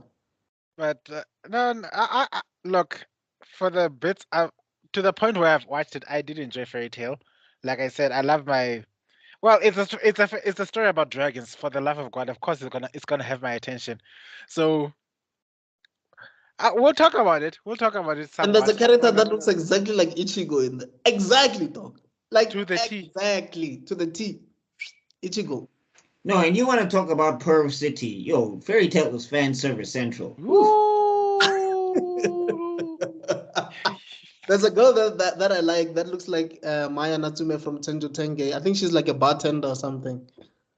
When I saw her outfits in the later stuff, when I was Googling, I was like, what? I thought she was innocent. I had no idea. The bartender, that girl, anything but. Yes, I had no idea, dog. I was like, oh, there's the bartender, there's the one who drinks too much. Okay, let's get back to Bleach. We're gonna go into so basically that's the first cast of the first season. We talked about the dad, the sisters, Ichigo, Uryu, and all of them. Rukia, Urahara. And well, actually, we got to talk about Urahara. So, I think when we get introduced to him, it's the Con episode, right? Where, and all of that thing. And then he's got obviously the mystery. Like he's got such a distinct design. You're just like, this guy has to be up to something and is doing something, or whatever. Yeah. And I was convinced he's like the villain in disguise. That's why I got that impression. I was suspicious from the get-go. Like, No, he does a lot of smiling off screen, not like off screen or smiling to himself, and you're just like, why is this guy? What is this guy scheming? And then, no, it's always the smiling, the cheerfulness, and then suddenly you see that zooming, you see that picture that Kutsa has, you see that eye with a shadow on it, like suddenly like that, like, oh shit. But when you see things like this, let me just show you guys quickly, just quickly. Hi. When you see stuff like this. Yeah. Come on. Dog. Actually, people have been vorified before. You don't know the Gias is out there. What zero? That's true. But what for me, I just got a, and I guess that's why sometimes they would put Kakashi, Gojo, and Umahara, Urahara. Yes. For me, I feel like his personality sometimes becomes like Gojo's a bit. Whereas okay. Hey guys, how are you doing? What can I help you with? But in my defense, I hadn't really gotten that much into Naruto for me to compare him to. Because if I'd watched Naruto and then watched this, I'd have seen Kakashi. Oh yeah, yeah. But because I was watching this for the first time and I'm fresh out of things like Kenshin, I have a fresh suspicion for everyone. Yeah. Yeah, fair enough. Fair enough. And basically, he has an assistant, the guy with the glasses. I forgot his name. Who doesn't talk much. Hey, what's his name now? And then that kid that has it's like Renji. If Renji was a kid, the kid with the purple hair, and then that girl, the innocent girl, and then obviously there's this cat who we'll talk about later on. A friend, a male cat, or what we thought it was a male cat. A talking cat. Let's not. Yeah, a talking cat. A talking How cat. dare you gender? How dare you assume? I actually like that. I actually like Hashtag that. cancel Mr. Stroden. He assumed this cat's gender. The gender of a cat. In Pride Month, no. Honestly speaking, I thought it was like Salem from Sabrina the Teenage Witch. It's just a cat, like a talking cat. Yeah. No, I mean I also thought that too, But anyway, we're giving a bit away. Anyway, I like that reveal because like you just think it's a cat, like you just think it's like some B-roll footage. You know, like how anime and mangaka sometimes they just put something to transition from one scene to another. Dante it's one of the biggest characters in the series. It's the whole thing. Like no, Kubo, I think the thing is, and a lot of mangaka fall into this, I guess, and I guess it's not the most terrible thing. I don't know how I feel about it, but like I prefer story over like power scaling. Like if a series is perfectly power scaled but it's boring, then I don't care. But if the power scaling is all over the place but I like the characters, I can let a lot of stuff slide. Yeah. You can let the plot holes slide just a bit, but if the story really progresses well, then it's good. Yeah. Dibelo, are you there? I'm here. Oh, okay. I thought you wanted to say something. And I wanted to get the name of the captain. Which captain? Not the captain. The guy who. The guy with the glasses. The guy with the glasses. What's his name again? Wait, who's part of Urahara's team? Yeah. Mr. What was it? Okay, I can't remember now. Tessai. There you go. Oh, there we go. Oh, Tessai. He's more like an Alfred, isn't he? Yeah, he is. He's very much the Alfred. What a name. Okay, his first name. Okay, his surname is what? Tsukabishi. Tsukabishi Tessai. Okay. Yeah, to those who might not have an idea of what we're talking about, we're basically talking about. Oh, you're gonna bring him up? Oh, okay. This guy. Yes. Yeah. And strong mustache. And these two kids. Those 2 kids. I feel like this is a Range's lost long son. Yeah. I call cap. I'm telling you, that kid. Look. I agree with the personality, but I deny it. Oh my God. For one, look, it could be true. I'll go as far as it's Range's long lost brother or nephew or sibling. But which woman on earth would let that smash? I don't know. There's women that love the zombie. There's women that love the zombie Maru. There's women that love them weird eyebrows. Matsumoto drinks a lot. Maybe on one night.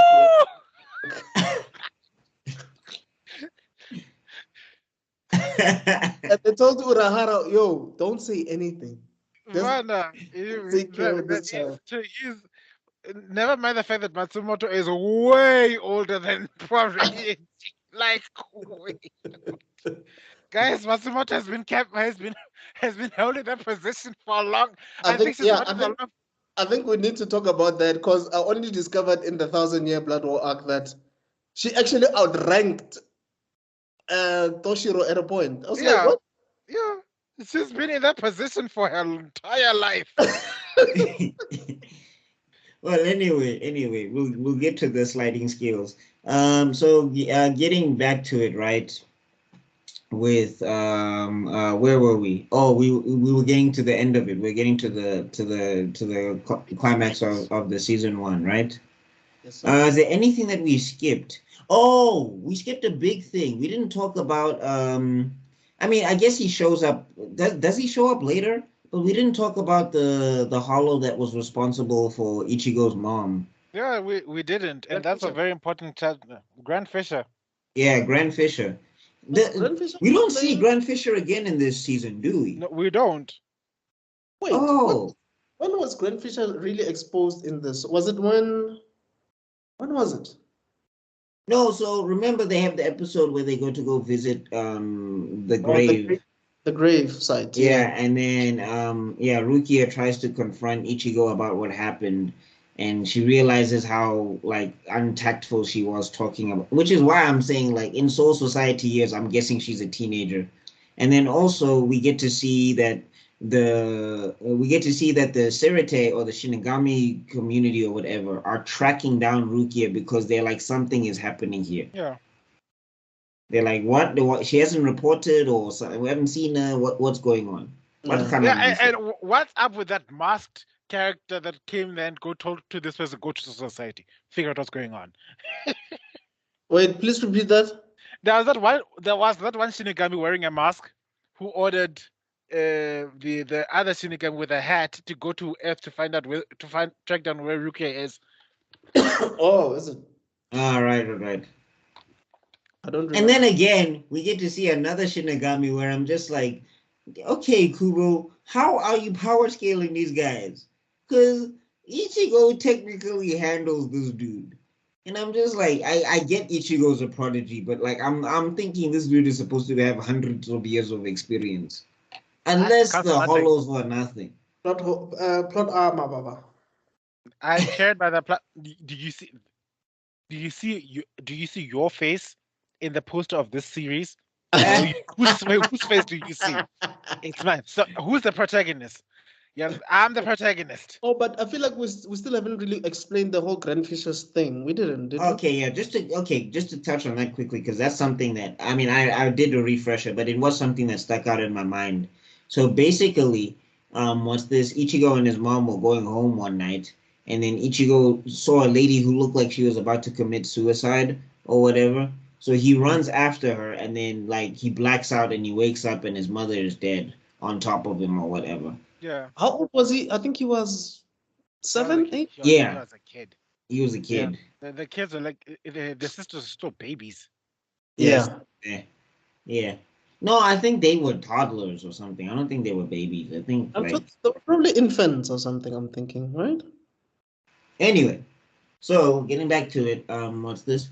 So with Grand Fisher, apparently then Ichigo believes he killed his mom. He doesn't know how. But then Grand Fisher shows up again, and Ichigo sees that, like, they sense the hollow, they see the hollow, and then the Grand Fisher is this hollow with the personality, and his whole thing is tricking people. Because what it does is it has a lure. That's why it's called Grand Fisher, because it goes fishing, essentially, for souls and victims to trap and all of that stuff. So then Ichigo sees the lure that was used, and he's like, you're that woman from how many years ago or whatever. And then Grand Fisher reveals that, this was something I used to trap you so I could kill your mother or whatever. And then Ichigo goes to fight with him. I mean, first off, that Shinigami is like, you start getting a sense where you're just like, dog, what do y'all do? Shinigamis, what do you guys do? Like, you start asking questions because you're just like, before you get to like the other seasons where you get to see what the captains and what the Shinigami are actually capable of. Like, Grand Fisher takes out that dude so quickly. It was so fast. But I think they sent the weakest one to get that training at Kuragawa Town. Huh? But Kuragawa Town is cooking this Shinigami because, my guy. It generally is. I won't lie, but still. The season 1's power scaling of the Shinigami doesn't make sense. Yeah. We get to see a lot. Figuring it out. I think Kubo was still trying to take it. You're still testing the thing. I guess so, yeah. Which, I mean, I can give it to him, but like with the stuff that he does later, I mean, at least he could have just done a red corner and fix something anyway. But storytelling is storytelling. But yeah, then then Ichigo has the fight with the Grand Fisher, and it was a pretty good fight. I enjoyed it more in the manga, I think, than I did in the anime, because the anime kind of had that staticky feel to it. Yeah. I guess because like they didn't get into the dynamic. Because like one thing I like about Bleach is definitely how good looking the fights are. Like the fights are some of the best looking fights. Like I'd watch a Bleach fight over a One Piece fight any day, in my personal opinion. Son, the non-believer. Son. No, because like one thing that annoyed me with One Piece is like when you see Zoro fight, right? They fix it later in more modern animations and everything, but like they do a lot of that Samurai Jack thing without the samurai build up. Like Samurai Jack used to have like a full-on action scene before it would cut to black and then do the swing. But if you look at some of Zoro's fights, they go to that swing thing so quickly. And it's just like I don't like that's why I like seeing Sanji fights, because I like seeing them being kinetic and all of that stuff. And Bleach has that in spades. Now the One Piece fans are gonna come after you. You see, thank you for taking the heat of me. Hey, I said I like One Piece. I didn't say I don't like it. I just said it's a soapy. Don't get it wrong. I couldn't tell. I spoke about a cat's gender, so they're coming after all of us. We are getting cancelled. They're coming after all of us. Yeah, but anyway, I guess for me, that fight was not even memorable. I even forgot that he killed Grand Fisher, but it wasn't. He didn't kill Grand Fisher. Grand Fisher got away. Oh. Which pissed Ichigo even off, and then he was at the gravesite all depressed and moody, and then his dad had to come and cheer him up with an umbrella. That's another thing. I really like Ishin as a character. Like, Ishin is so cool. I like, because the way he cheers up Ichigo, it's like, it's so short, it's so simple, it's not a long speech or a soliloquy. He's just like, how can I be mad at the man my woman sacrificed herself to protect? And it's just like, yo, that is What did you say? I was like, how can I be mad at the man my woman sacrificed her life to protect? And I was just like, that got me in the feels a little bit. I was like, that's deep. And like the fact that he says he only smokes once a year on the anniversary of her death, because he always tells her, no, don't smoke, it's not healthy for you. It's one of those things that shows that, you can write a good anime parent. Yeah. I mean, granted, he's letting Ichigo go on these things, but it's because I guess he also is on the okay, that's a spoiler. Forget that. But I actually wanted to talk about that as well. That I'm sure Urahara is writing daily reports because. That's a spoiler. That's a spoiler. Let's not get into that right now. So, and then I also like it when he gives Ichigo that whole speech of live long and make sure you pass after me. And I was just like, Ishin, my guy, Ishin. He's the one. The one. Yeah. So good anime parents can exist. And good God, like Kubo's like the one where I'm just like, wait, bro, can you talk to everyone else? And I'm looking. Yeah, go ahead. And I'm looking, and I'm not talking about the Dragon Ball Z's and stuff. I've already said my piece about Dragon Ball Z. I've moved on. I'm talking about the recent releases of anime and how many of these have got bullshit parents. Which one has which anime as of late has Attack on Titan, because that dad is wild. You took the words right out of my mouth. Jesus. Because it seems it's just like, if you were trying to stop your son, why did you turn him into a Titan in the first place? It seems like nowadays, like the parents of these characters are either dead or just missing or something. Like they don't or worse, or they're gone. Or Gin, where he's gone. Gone, yeah. Oh, it's Gin? Yeah. Yeah.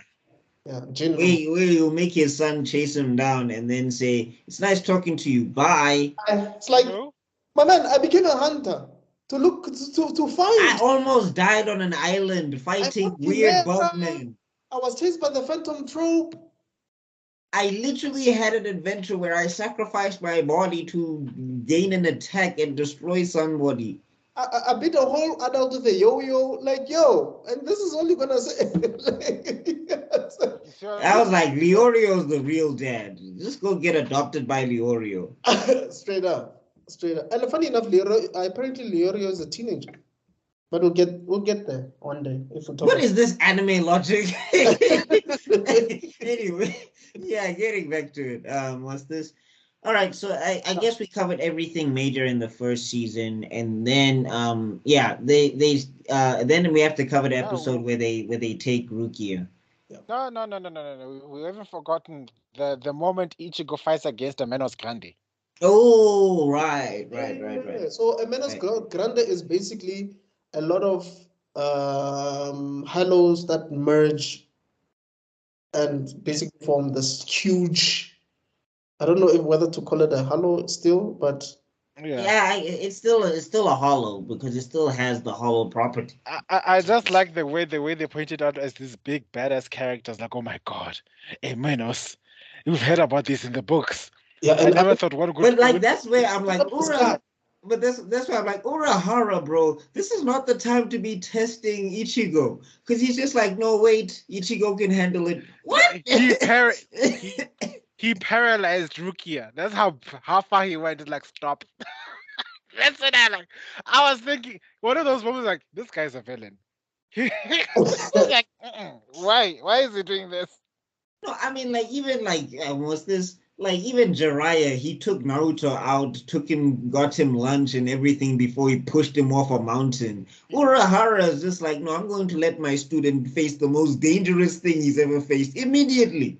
Yeah, that's true. Then, of course, not only did this thing decide, oh wait, you tried to kick me in the leg.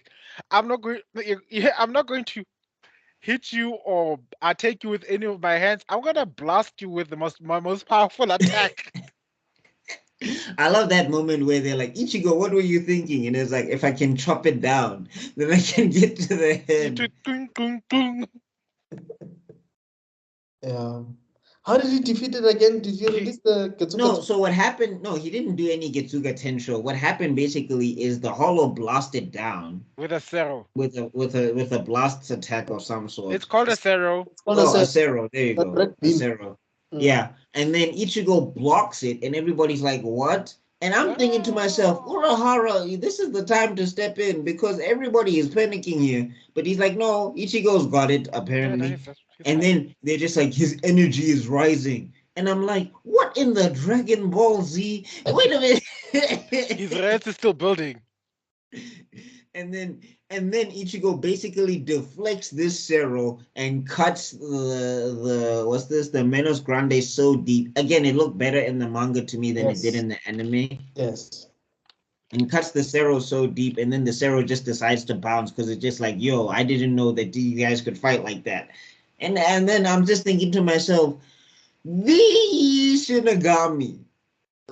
What do you got? Like, just give Ichigo the job because he's clearly better than all of you. He's doing all of Soul Society's job that they've been doing for thousands of years better than they have. Yeah. Without an experience, without any training. And when we talk about the thing with Ishin, I guess we'll tease it. But when we talk about the thing with Ishin, that has to be my theory. I'm just like, that's the only way it works. Yeah. But anyway. And then we get to the point is what I wanted to lead up to with regards to discussing this in particular, the fight with the Menos Grande, is that the damage it caused and the disturbance it created was the thing that triggered Soul Society to send its two most powerful warriors into on the living, the world to the world of the living. But this is also when you find out that the Soul Society is kind of dumb with its bureaucracy, because it's like, what's your beef here exactly? Yeah, they found the renegade Shinigami, and they found not only did they find her, they found that she did the most unforgivable thing. She gave her power. She gave her powers to a normal man. How could you? Well, if she didn't, Menos Grande is eating the entire city, and then everything is imbalanced. Who cares? That's their job. No. People die every day. But no, but they don't get eaten by hollows. Like, that's the point. They have to balance both sides. If Ichigo wasn't there, then it was going to be imbalanced, and that was going to lead to the end of the earth. I'm trying to explain it from the society's perspective that people die every day, but No, then but it you doesn't should make not give people sense. Of course it doesn't make sense. It's called a bureaucracy for a reason. Hey. Which political entity in any story whatsoever actually seemed competent? It's all mired down by its own nonsense. And that's one of them, where they cared more about the fact. Like Rukia is actually the most dedicated Shinigami because she was like, you know what? I can sacrifice my powers here, and I'm going to train this dude, and I'm going to watch over him to make sure that we can exterminate hollows and keep the city safe. She's literally doing her job better than any other Shinigami. And to be honest, her intention was never to do anything illegal. She was just going to transfer a small portion of her powers to him so that he can do what he needs to do and eventually get it back. So according to on paper, it should have worked out. It's just that she had to give it to the most overpowered character that she found, and now she's stuck in this mess. And then she was given a body that was defective, which she doesn't know until much later that it was intentionally designed to be defective. But I think you said it perfectly earlier on when you said it was just not her day. That day was just not her day. No. It was the plan of someone who shall not be named that he had to give it the Western life. Yeah. Anyway, so and then we get introduced to Byakuya Kuchiki. I don't know what I'm saying. Kuchiki Byakuya. Well, I know with English we say it front to back. With Japanese they say it back to front. And Renji. There's only one case I can admit that the dub saying pronunciation of the names is better than the sub, and it's with Seto Kaiba. Oh yeah. That's the only time I can say. That's the only time I can say it's okay. Yeah, because Kaiba Seto doesn't hit as hard as Seto Kaiba. Seto Kaiba sounds. Yeah, and also I like that Yugi doesn't call him Seto. He doesn't call him by his first name. He calls him Kaiba. Kaiba. I can't wait to talk about Yu-Gi-Oh, guys, because that series is showing me flames. I can't wait for Saturday, guys. Like, so. But anyway, we get to the. I think Uryu went shopping, or he was just. What was he doing that night? He was. No, we also get to the fact that when they meet the talking cat was actually trying to warn Urare Kisuke that they've dispatched Kushiki Byakuya and Abara Renji to the real world. That's why the whole episode, the cat can talk. The cat can talk. It's like, guy's crazy. The cat can't talk. And then in the last minute of the episode, it's like, how long am I going to pretend that I'm a cat? Right. Yeah, I think Uryu was walking on that street. Oh, yeah. And then he sees that they're beaten. Also, Uryu is just like, bro, you're still bandaged up from your maneuver to save Ichigo, that was a dope moment. I did like that moment. I did like when Ishida finally pulls his head out of his own ass and it's just like, I probably have to help this guy. Yeah, so... And then I like that he did step up, but like he did the Vegeta thing where he was talking so much smack, only to get smacked down. And it's just like, I'm fit. Who smacked him? I think it was Renji. Renji. So another Vegeta type character smacked him. Yeah. The two Vegetas duked it out, and the one got the Vegeta treatment, the very bad. And then Ichigo comes to try and save the day. But this is when I was just like, what is happening with Ichigo as a character? Someone needs to explain. Because he lands, he's talking the trash, he's fighting Renji and all of that stuff, and he's doing okay, fine. Then Renji whips out he calls out Zabimaru. Howl. Zabimaru howl. And then he starts beating the brakes off of Ichigo. Then Ichigo decides, okay, I'm tired of being beaten up. Now it's time for me to fight back. And I'm like, wait, what? I don't care what's happening. I suddenly feel great. Like, wow. after being impaled so many times. But you know what? There's one thing you got to learn about anime protagonists, but in this case, in Bleach in particular, the amount of pain these guys go through for quote unquote normal people. Yo, I mean, he got stabbed in the shoulder, he got snaked on the side, and then all of a sudden he just decides, nah, I'm cool anymore. I'm not getting beaten up by this guy. And then he just starts handling Renji. And those aren't light scratches. That's the one thing I want to emphasize. Yeah. They're not little lap taps, like you got a butter knife cut. A cut if you accidentally cut yourself with a knife, it hurts. When you prick your finger, it hurts. Shame, not literally gouged out your chest. No. With the Zangbak too, but he's like, I'm good. I'm good, Nona. It's time. This is just but a scratch. Oh, and you actually see how quick. I guess you could say it was a foreshadowing of the flash step, which we'll get into later on. But yeah, but I'm just saying, like, Ichigo just starts handling Renji. And I'm just, in my mind, I was just like, what is happening? This, like, people call Goku and, like, Naruto, they're like, these are the king of ass pools. And I was like, Ichigo. No, Ichigo is right. Ichigo has always been right up there with them. In fact, it's like, he's the VP of convenient power. Even there, I was just like, I can't even excuse this one, because like it just makes Renji look so like weak sauce. I was like, yo, you did all of that talk and you just got you won't even scratch a true Shinigami like me. Jiggy 5 minutes later, he's bleeding in the forehead. Hey man. And then just as he thought that Ichigo was winning, out of nowhere, in walks Kuchiki. Byakuya. In glides. There's walking and there's that glide. He doesn't walk, that guy. First he cuts the sword in half. Like, okay, get done with this thing. Then Ichigo turns around, gone. Dude, It's behind him. They already opened the door, they're about to close it, and Rukia's like, sorry. I'm like, no. We can't get. We must get to the one kick-ass line. Kuchiki says, "You're slow, even at falling." That's just wrong. Oh. The disrespect. I feel like Byakuya is sort of like the Neji of. He's the Sasuke. He's the Sasuke. Oh yeah?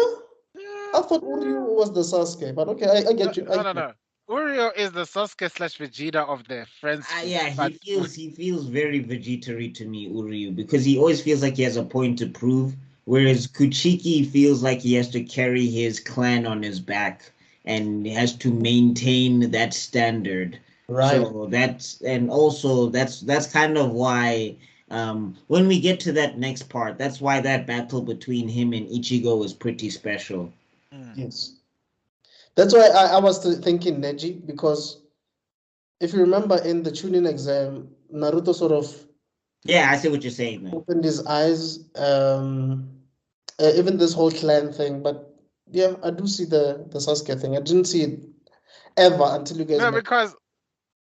the other thing is, after Neji loses that fight with Naruto, he simply falls to the wayside. But with Kuchiki, the fan base basically keeps him up there because that fight was so epic. Yes, but also, I mean, do you see his approach, how he started treating Rukia? It's kind of like how Neji started treating Hinata. Yeah. Like we'll get there when we get there. We'll get there when we get there. But yeah, then we get to introduce. Yeah, we get that, and then Rukia does that that thing that was acting where she basically kicks Ichigo's in. Like the thing is, right? The reason why I like Ichigo and Rukia together is that the things that they do for each other, like the lengths that they go to, it's like you can't just tell me that's regular friendship. Yeah. Look, see, the people who are shipping Rukia and Ichigo for me are the same people who were busy shipping Hinata, not Hinata, Sakura and Naruto. Is the relationship everybody expects to happen. It's the Harry Potter and Hermione thing. Yeah, no, but hold on. The thing is, Sakura is terrible to Naruto consistently. Rukia is saving Ichigo and jumping in and trying to help Ichigo. Literally, she even tries to convince Ichigo to run away from Renji and Kuchiki. And she's just like, let them take me. Just go home. Don't try this. Yeah. Don't try save me. And she's like, she's literally like, I'm willing to die to make sure that you're good. Sakura has never done that for Naruto ever. But I'm not saying that. I'm not putting direct parallels to characters. I'm just saying is that if you look at the casting type, that they I get what you're saying. The shipping wouldn't make sense. They were designed for that role, and in fact, because of that, we also see the reason why they actually had to make sure that the later arc has to be the reversal of that, where there's another damsel that's taken away, and Ichigo has to do all these crazy things, which is basically this season 2 plot all over again. We'll get to that. Yeah, and I'm I think just that's saying. I think that those two characters' dynamic, it just gelled way too well for me. I get what you're saying. I think sometimes we often confuse friendship like that with romance. And then you turn around and tell people like me that no, these two male characters were just friends when they're doing just as much, if not more. I think for me it's like Goku and Bulma type of situation with Rukia and Ichigo. No, I don't like. The thing is, the way Ichigo reacts to certain situations. Like, again, I've seen like deep male friendships. I've seen like, Superman and Batman and all of that stuff. I've seen that type of stuff where it is like deep and everything, but it's the way that Ichigo reacts to certain things that happen with Rukia.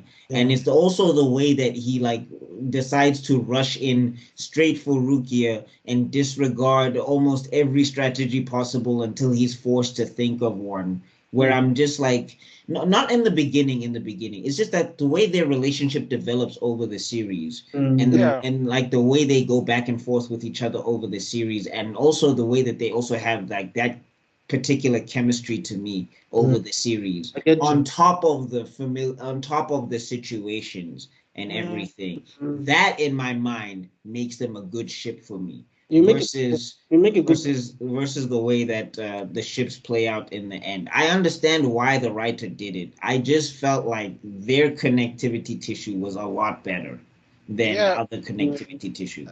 I hear that, I see that, but I still can't escape the disgusting feeling in my mouth that this is a whole lot of Luke and Kitana shipping all over again, and I can't condone that. What? Oh, right. Because Kitana is hundreds of years. But like the thing is, 10,000 years old. No, but the thing is, Liu Kang is a fully grown adult. So I mean, what's wrong? That's not so crazy. The Rukia Ichigo thing I see, but like the way they treat Rukia, it feels like she's still a teenager. Yes, and also I think maybe that's how it was written, but we sort of forget what Rukia did for Ichigo. So whenever we saw Ichigo behave the way he did, we're like, when you must love this girl. Forgetting that, okay, Rukia actually saved this guy's sister, if that makes sense. No, but then Rukia also does things where she's like crying for Ichigo and she's like, please don't die. Please don't sacrifice yourself. And then she's literally like, I will go and get executed to make sure you're safe. We also get the explanation why she does that. It's a good point. We get to see it later on. We get to see why she's going through these extraordinary lengths with regards to Ichigo. Because even Byakuya says he does bear a striking resemblance to that other guy. Yeah. Yeah, but like that, but I'm saying also that's kind of the thing that also leads into that a little bit for me, where I'm just like, okay, there is another connection here as well. Right. Yeah. Right. So I mean, again, I understand why it worked out, but personally, I was Ichigo X Rukia. Yeah, well, I get you. I was Orihime all along, but I do get your point. I don't disregard. No, Orihime is a fun character. I don't mind her so much. I think she's cool. It's just that I feel like Rukia was just that much better to me. I get you. I get it, but because I'm as dumb as bricks. I like it when when a character actually admits their feelings for the person, even if it's unrequited. And from that moment on, I start supporting, and that's what Orihime did. Yeah. I get. It's the same way why I ship Hinata, because Hinata owned up to the fact that, you know what. No, I get that. I get that. It's just that the way he did their dynamic to me, Yeah. it was just like I felt like that was more of a natural progression. Maybe that's what he thought in the beginning, because I mean, trivia wise, Rukia is the first character that he actually drew before he created Bleach. Before he decided to draw Ichigo, Rukia was the first character design that he did. So maybe that was the intention, to keep Rukia relevant throughout, but then he changed his mind or whatever. I don't know, but it would make sense if she was the love interest. It would make perfect sense. Anyway, so she gets kidnapped and sent. Oh, she gets arrested and sent back to her homeland. You know, people like to say she got abducted. She wasn't abducted. She was basically Just went back deported. home. Her brother was like, "Let's go home." I know we are going home. We are going home right now. He did that. Kuchiki, as for as much angst as he has, he's basically the extreme version of what any older brother would have done in that situation. It's like, wait, who is this person? And you find You the mean most late on the streets. Like, what are you doing? Spending all this time with this person. You know what, Edlek? Let's go. Yeah, he even beats up the guy because he's worried about this guy is leading you astray on the streets here. And what happens? I think he passes out, right? He passes out, and then he gets. Even Uryu passes out. Yeah, and then he gets revived by having this man, Tesai Seto, hugging him. Which was wild, because I was just like, how did that help? What form of spiritual, was it spiritual training? Was he sharing energy? What was happening What with is it? going on? I'm like, okay.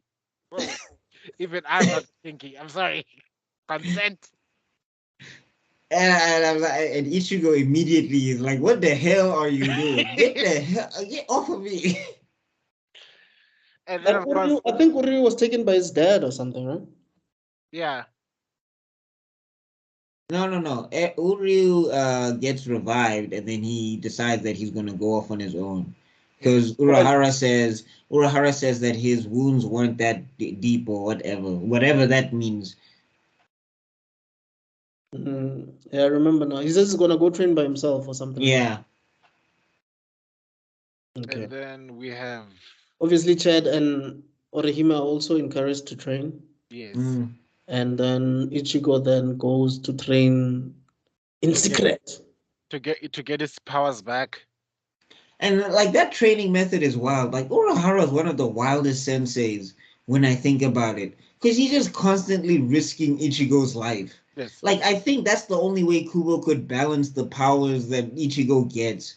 Because, like, Naruto, you get to see, okay, these are the hand signs, climb some trees, walk on water. Ichigo, I'm going to throw you in a pit. No, first I'm going to take you and make you fight this little girl who apparently has the strength of the Hulk. And is like, yeah, if you got hit, you would have died. And it's like, dog, on my first lesson. Then I'm going to throw you in a pit. I'm going to take your chain of fate. I'm going to cut it and make it short. And I'm going to threaten you with turning you into a hollow so we can kill you. You go in there. Once you climb out of that pit, you'll get your hollow power. You get your Shinigami powers. That's it. That's wild. And it's like, bro, this is his first time doing any of this. Like, Rukia ain't handling this in the manual. Nako, his hands are tied up. How on earth was he supposed to climb out of the ditch? Heaven knows. I feel like Kubo was making those training stuff. Of course. How many? We are all writers in one way or form or another. How many times have we thought of things out of the fly? I cannot blame him because I am also just as guilty. I have also done just as much No, I did it today where I changed some dialogue on the fly, so I get that. I also get it, but there's a difference between chasing a monkey on a planet that has like what 10 times gravity of Earth or whatever, and just chaining someone and putting them in a ditch and Yeah, get out with your hands tied up. Now, And dog is like, if you get hungry, you should know you're turning into a hollow. Bro, pressure. This is not helping. But, you know, at least someone like a more consistent and caring master would have said that you need to go search within yourself. The power lies within you. Yeah. So you're gonna have to stay in that hole and dig deep so that you have no option but to search is the definition of sink or swim. Sink or swim, by. That dude is like sink or swim, bitch. But if you die, it's on you. But then we get introduced to who obviously my favorite character of this entire arc, the old man Zangetsu. That character for me is like, he's my favorite. He looks so cool. He was red. I'm surprised you don't like the 1,000-year blood war because like apparently he's connected to it. Yeah. It's specifically the reason why I hate the Black War arc so much. Like, how dare you? How dare you do this to my favorite character? You are so cool. Like, imagine the embodiment of your Shinigami powers is this man with the glasses, with his wavy energy, sitting there on your weird mental. Okay. Maybe we get to it. Maybe we'll get to it. Let's not spoil it. No, I'm not spoiling it. I'm explaining what's happening on that particular episode. That he's right. Yeah, whatever, Ichigo. Oh, it's me. My name is Peep. Like, why don't you say it from the beginning? Like, why don't you just say it from the get-go? Yo, this is who I am.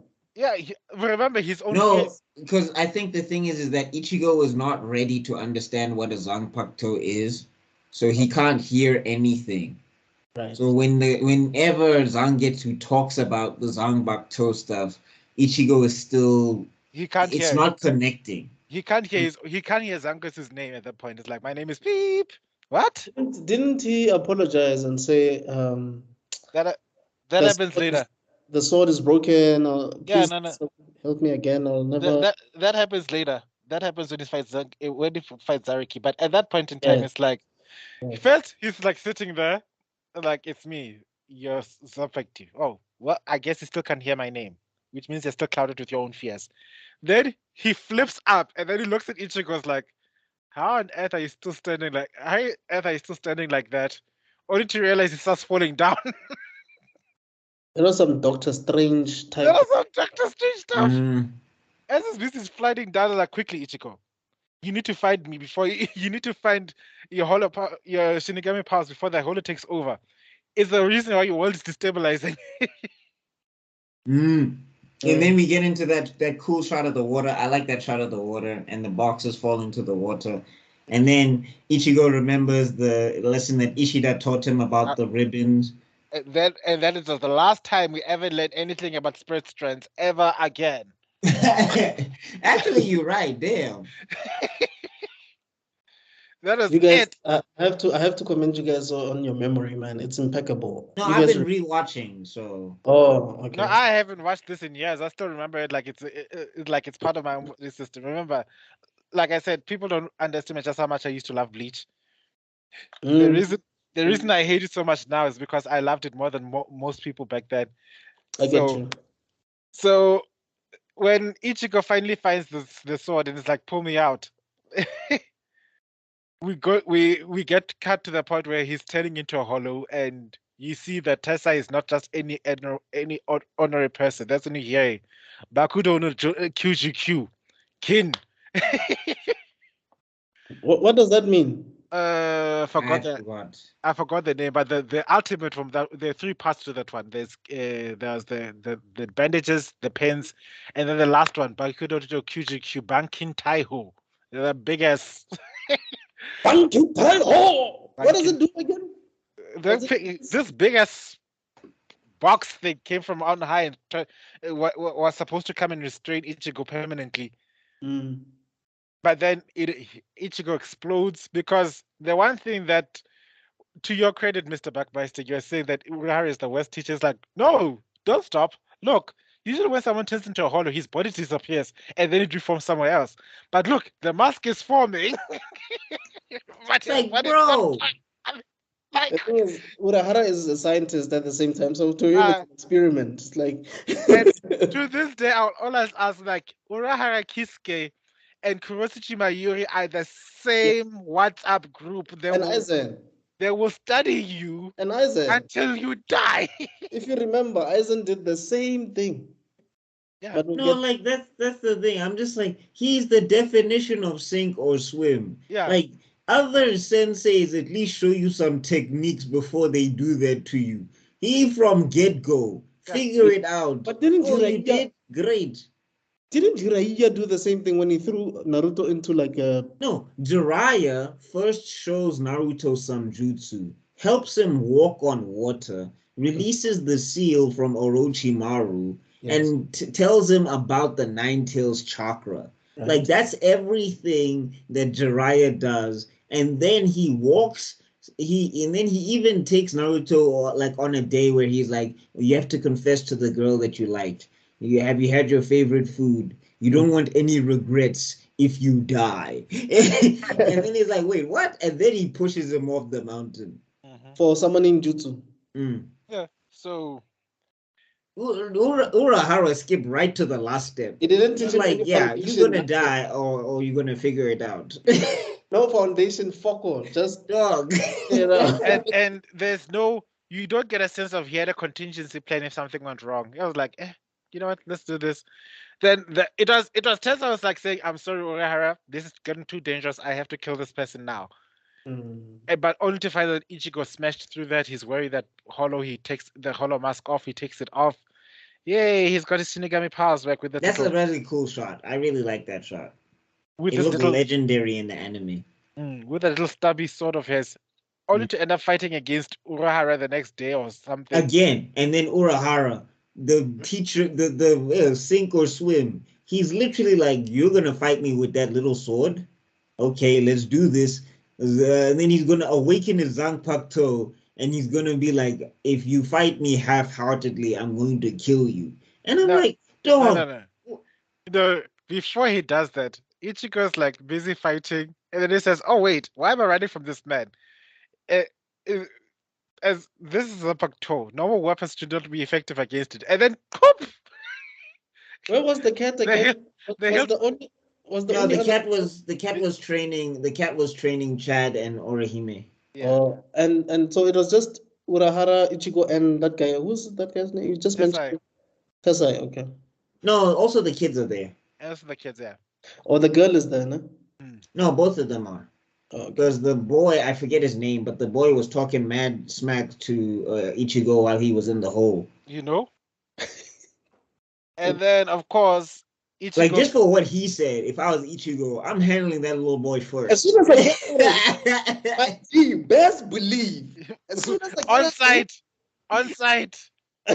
Best believe. That I'll beat your hair straight. That boy, yo. So now we get to the climax of the little scuffle. Ichigo's running for his life, and then he realizes, why am I running? I have one opponent. He's one opponent. He has one sword. I have one sword. Why am I scared? And that's when he hears Zangetsu's voice. Is like, why are you? It's like the sword was busy telling him, why are you scared? I'm here. Just call me. Say my name. Was he scared because of what he went through with Byakuya? Is that what happened? Was still traumatized by that. I think also, remember, his sword is broken. And also, Urahara cut his sword down to the hilt. To the hilt. So he basically had no weapon. So then Zangetsu tells him to awaken and call and all of that stuff. Like, I think it was an interesting detail because I think the reason why Ichigo's sword looks the way that it does is because of the result of Urahara cutting it down to the hilt. That's why it didn't have one. With a hiltless sword with a little bit of fabric. Yeah. Basically, if you don't know what we're talking about, just look at Buck's background. Yes, that one. Yes, that. Yeah. It's the biggest butcher knife. Yeah. That's what Ichigo's sword is. And it's also fitting because of the shape of the sword, and the name of the sword is called Zangetsu. For those who don't know what Zangetsu means, it means cutting moon. And I was like, I'm sorry, Urahara, you need to work on your defense or something like that. I don't, because I have to do this thing once, and then he unleashes what we came to know was Getsuga Tensha, but he didn't know. He just swung the sword, one big ass explosion, and Urahara was like, if I hadn't put up my red mist shield up, I would have been in serious trouble. And because like that's the thing, I guess, is that to Kubo, because I mean Kubo when he does his training arcs for Ichigo, it's got to be the fastest and the most instant, but he's also got to put Ichigo in the worst situation that he can possibly fathom in his mind, and I guess that's what balances it out for a lot of people. I think for Ichigo, it's like he's too stupid to learn things the basics way, so we're gonna make sure he learns to the survival method.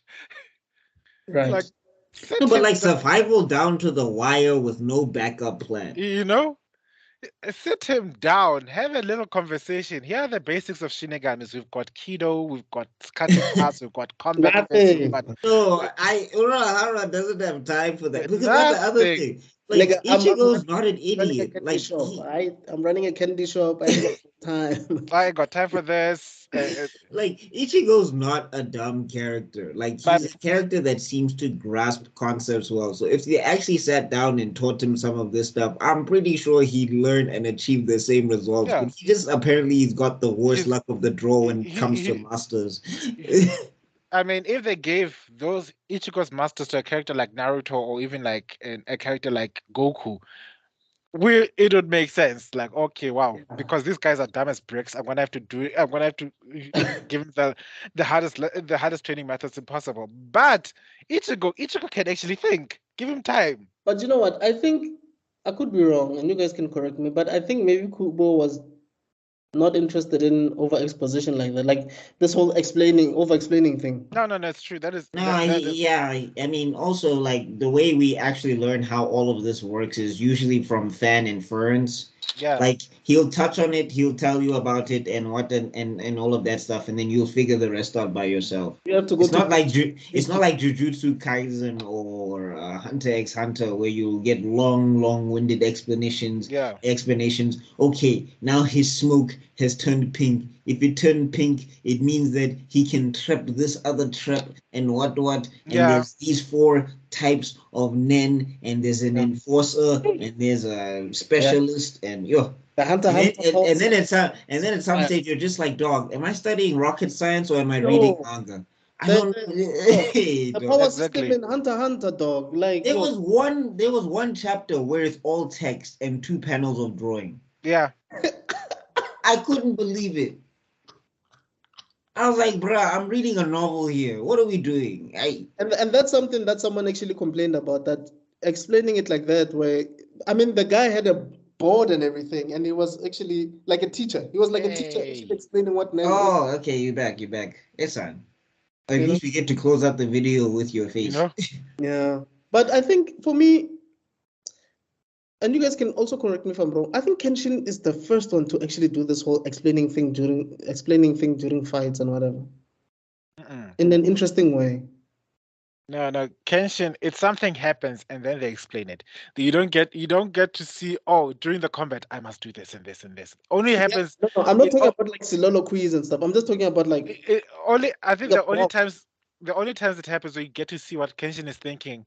The only 2 times I remember it to be the time where he was fighting against Jine, when I was busy analyzing his moves the first time. Like he's using the right-handed Hizakuri, then form 2 side slash, and then here I can break his stance. The second time is when he was fighting against his masters. Like, my master's doing this technique. Okay, then the ultimate technique must be this or must be that. Only to realize that Seijiro was like, as if the succession technique could be anything as basic as I'm doing right now. Stop thinking. Unless if it started with Piccolo explaining to Gohan, but I just felt like watching Kenshin. No, Kenshin is before Dragon Ball, isn't it? No, it isn't. Or during. Yeah, about the same time. Oh.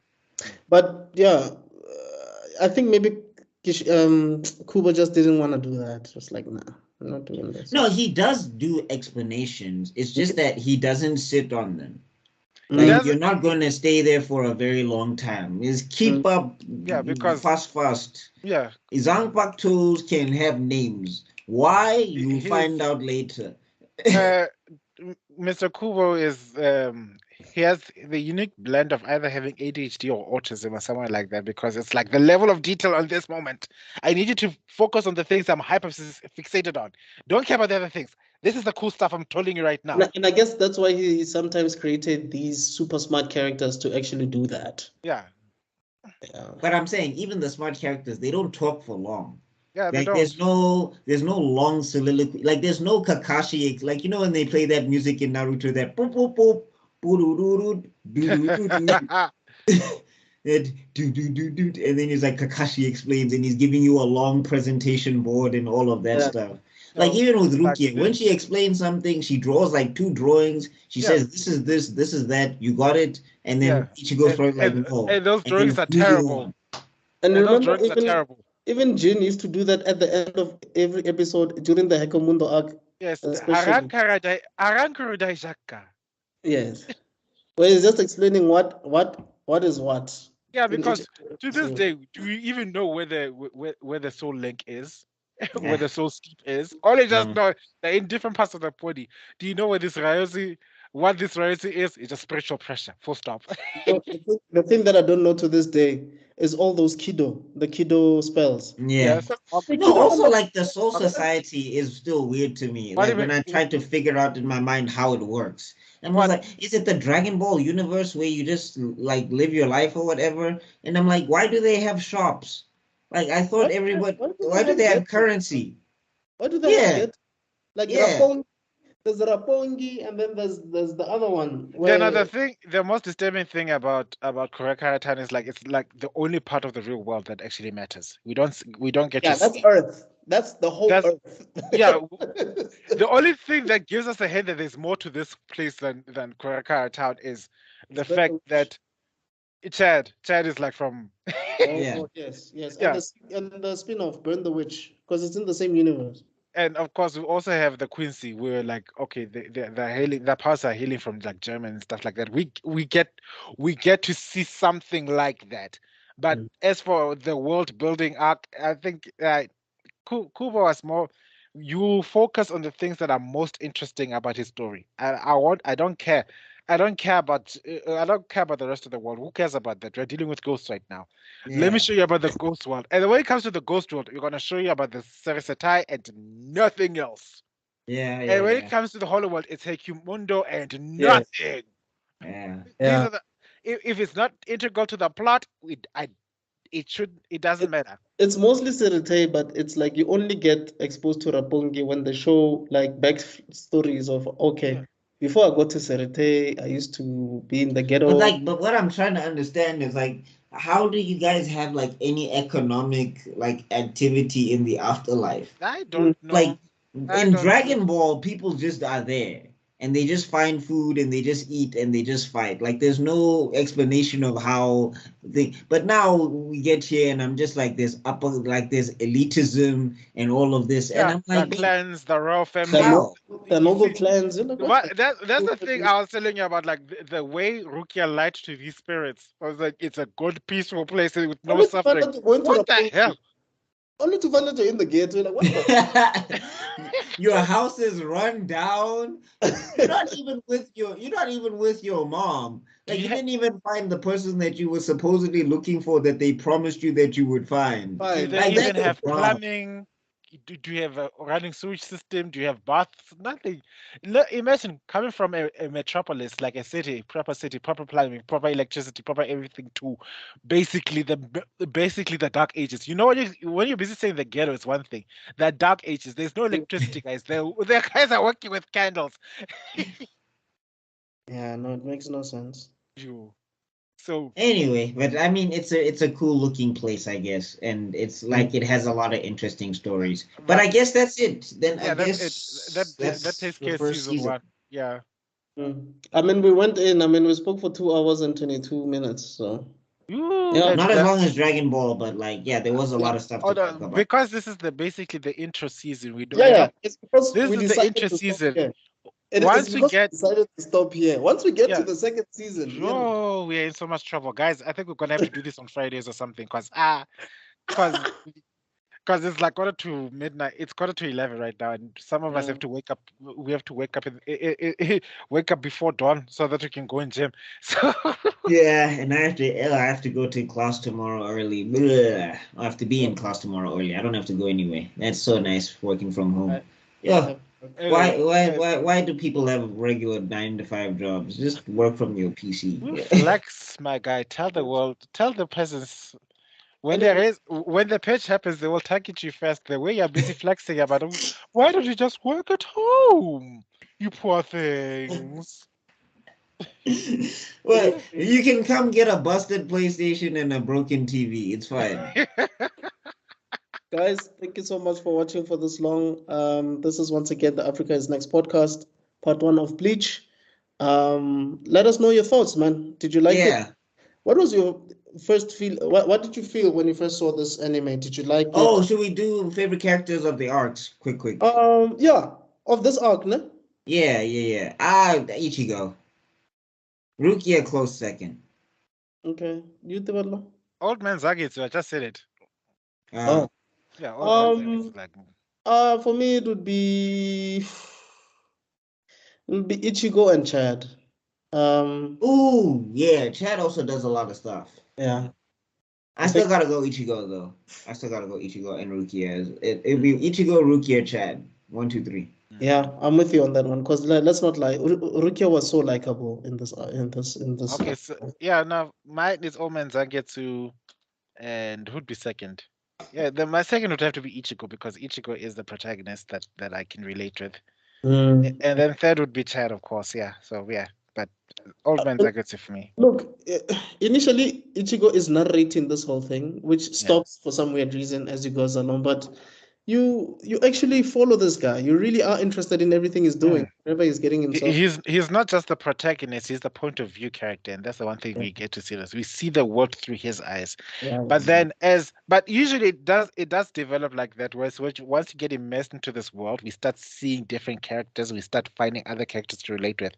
So it's not well, maybe because I've got the soapy arc thing from the beginning. Like most soapies, when they start, we have a start with a pure point of view character get thrust into this world of either high fashion or whatever. And then as things go along, we start seeing other characters interacting with each other. And that we get to see this entire world. So it's a natural development when stories do come across. It's just that sometimes they can it can go to the extreme where they neglect the POV character. And that's what happens usually even in soapies where it started with this character and then suddenly this character dies out because who cares now? Yeah. Or it can go into the other place where it focuses solely on the POV character and we don't get to see any of the world. And Twilight. I mean, you watched that? I'm not gonna even lie. I had a girlfriend that wanted to watch that, and I ended up watching that in the theater, and I'm just like, this was the ultimate waste of my time. Good God. I think for me, the issue with doing stories like that sometimes is where you show scenes without the POV character, but the POV character is still explaining the story. You're like, but you were not there. How did you? Oh, It's Frieza explaining how the destruction of planet Vegeta, and then you get to see Bardock talking to the other Saiyans trying to warn people, and then Vegeta's like, how did you know about the part you weren't there for? It's also like that show with the doctors. What's the name of that stupid show? What, Doctor Who? Grey's Anatomy. Yeah, Grey's Anatomy. Yeah, Grey's Anatomy. Like, girl, you went there for the entire part. What are you talking about narrating at the end of this? I remember when I was reading the Dragon Ball manga, Yamcha suggests to Goku that he should use the Kamehameha, and Yamcha's like, I know I was not there when Master Roshi told you this power, but yeah, please use the Kamehameha. I'm like, yeah, you're right, you were not there actually. At least he explains himself. Yeah. And also Goku just learned it. I don't know how, because in the anime he just does it. I think like because they're stuck in a room, he doesn't know how to get out, and he just does it. Yeah. So I guess that's when he does it. He saw it. Roshi used it once against a mountain that was on fire. Yeah. Put out the flames. And Goku then tried to use it on a car and blew it up. And he's like, wow, okay, that's how it works. And ever since then, he's like, okay, you know what? I know this technique. Yeah. But Yamcha actually is the one that suggested that he should tear down that wall using that thing. It But took anyway, 50 years for this old man to learn this technique, and you did it in a day. plot armor, my friend. Plot armor. Well, That I mean, disrespect. to Akira's credit, he explains it afterwards, basically. So Well, afterwards, what's the explanation? I need to know. no, the explanation is that he's a Saiyan chief. Oh, okay. No, Oh, yeah. No, because if you look at how Goku excels past everybody in Dragon yeah. Ball, he had to be an alien. So Yeah, because I mean, at a point, Krillin was stronger than him for a while, actually. So Then Jiggy. Then we have yeah, I know. That's why compared to like Naruto had to learn the Rasengan, and you could see his training to learn the Rasengan. Even Ichigo had to learn the Getsuga Tensho, and the training he went through to finally learn the Getsuga Tensho. I would spam that move for the rest of my life. Like Goku had to like, oh, that's a nice move. Kamehameha. yeah. Okay, guys. Guys, Once alright, again, yeah. thank you so Anyway, much. we're We'll doing the definitely outro for 10 minutes now. we'll definitely peace. see you on the next episode. From myself, Mr. Extraordin, Bagmeister Cool, and the Lokhala. We'll see you on the next one. Cheers. Yes.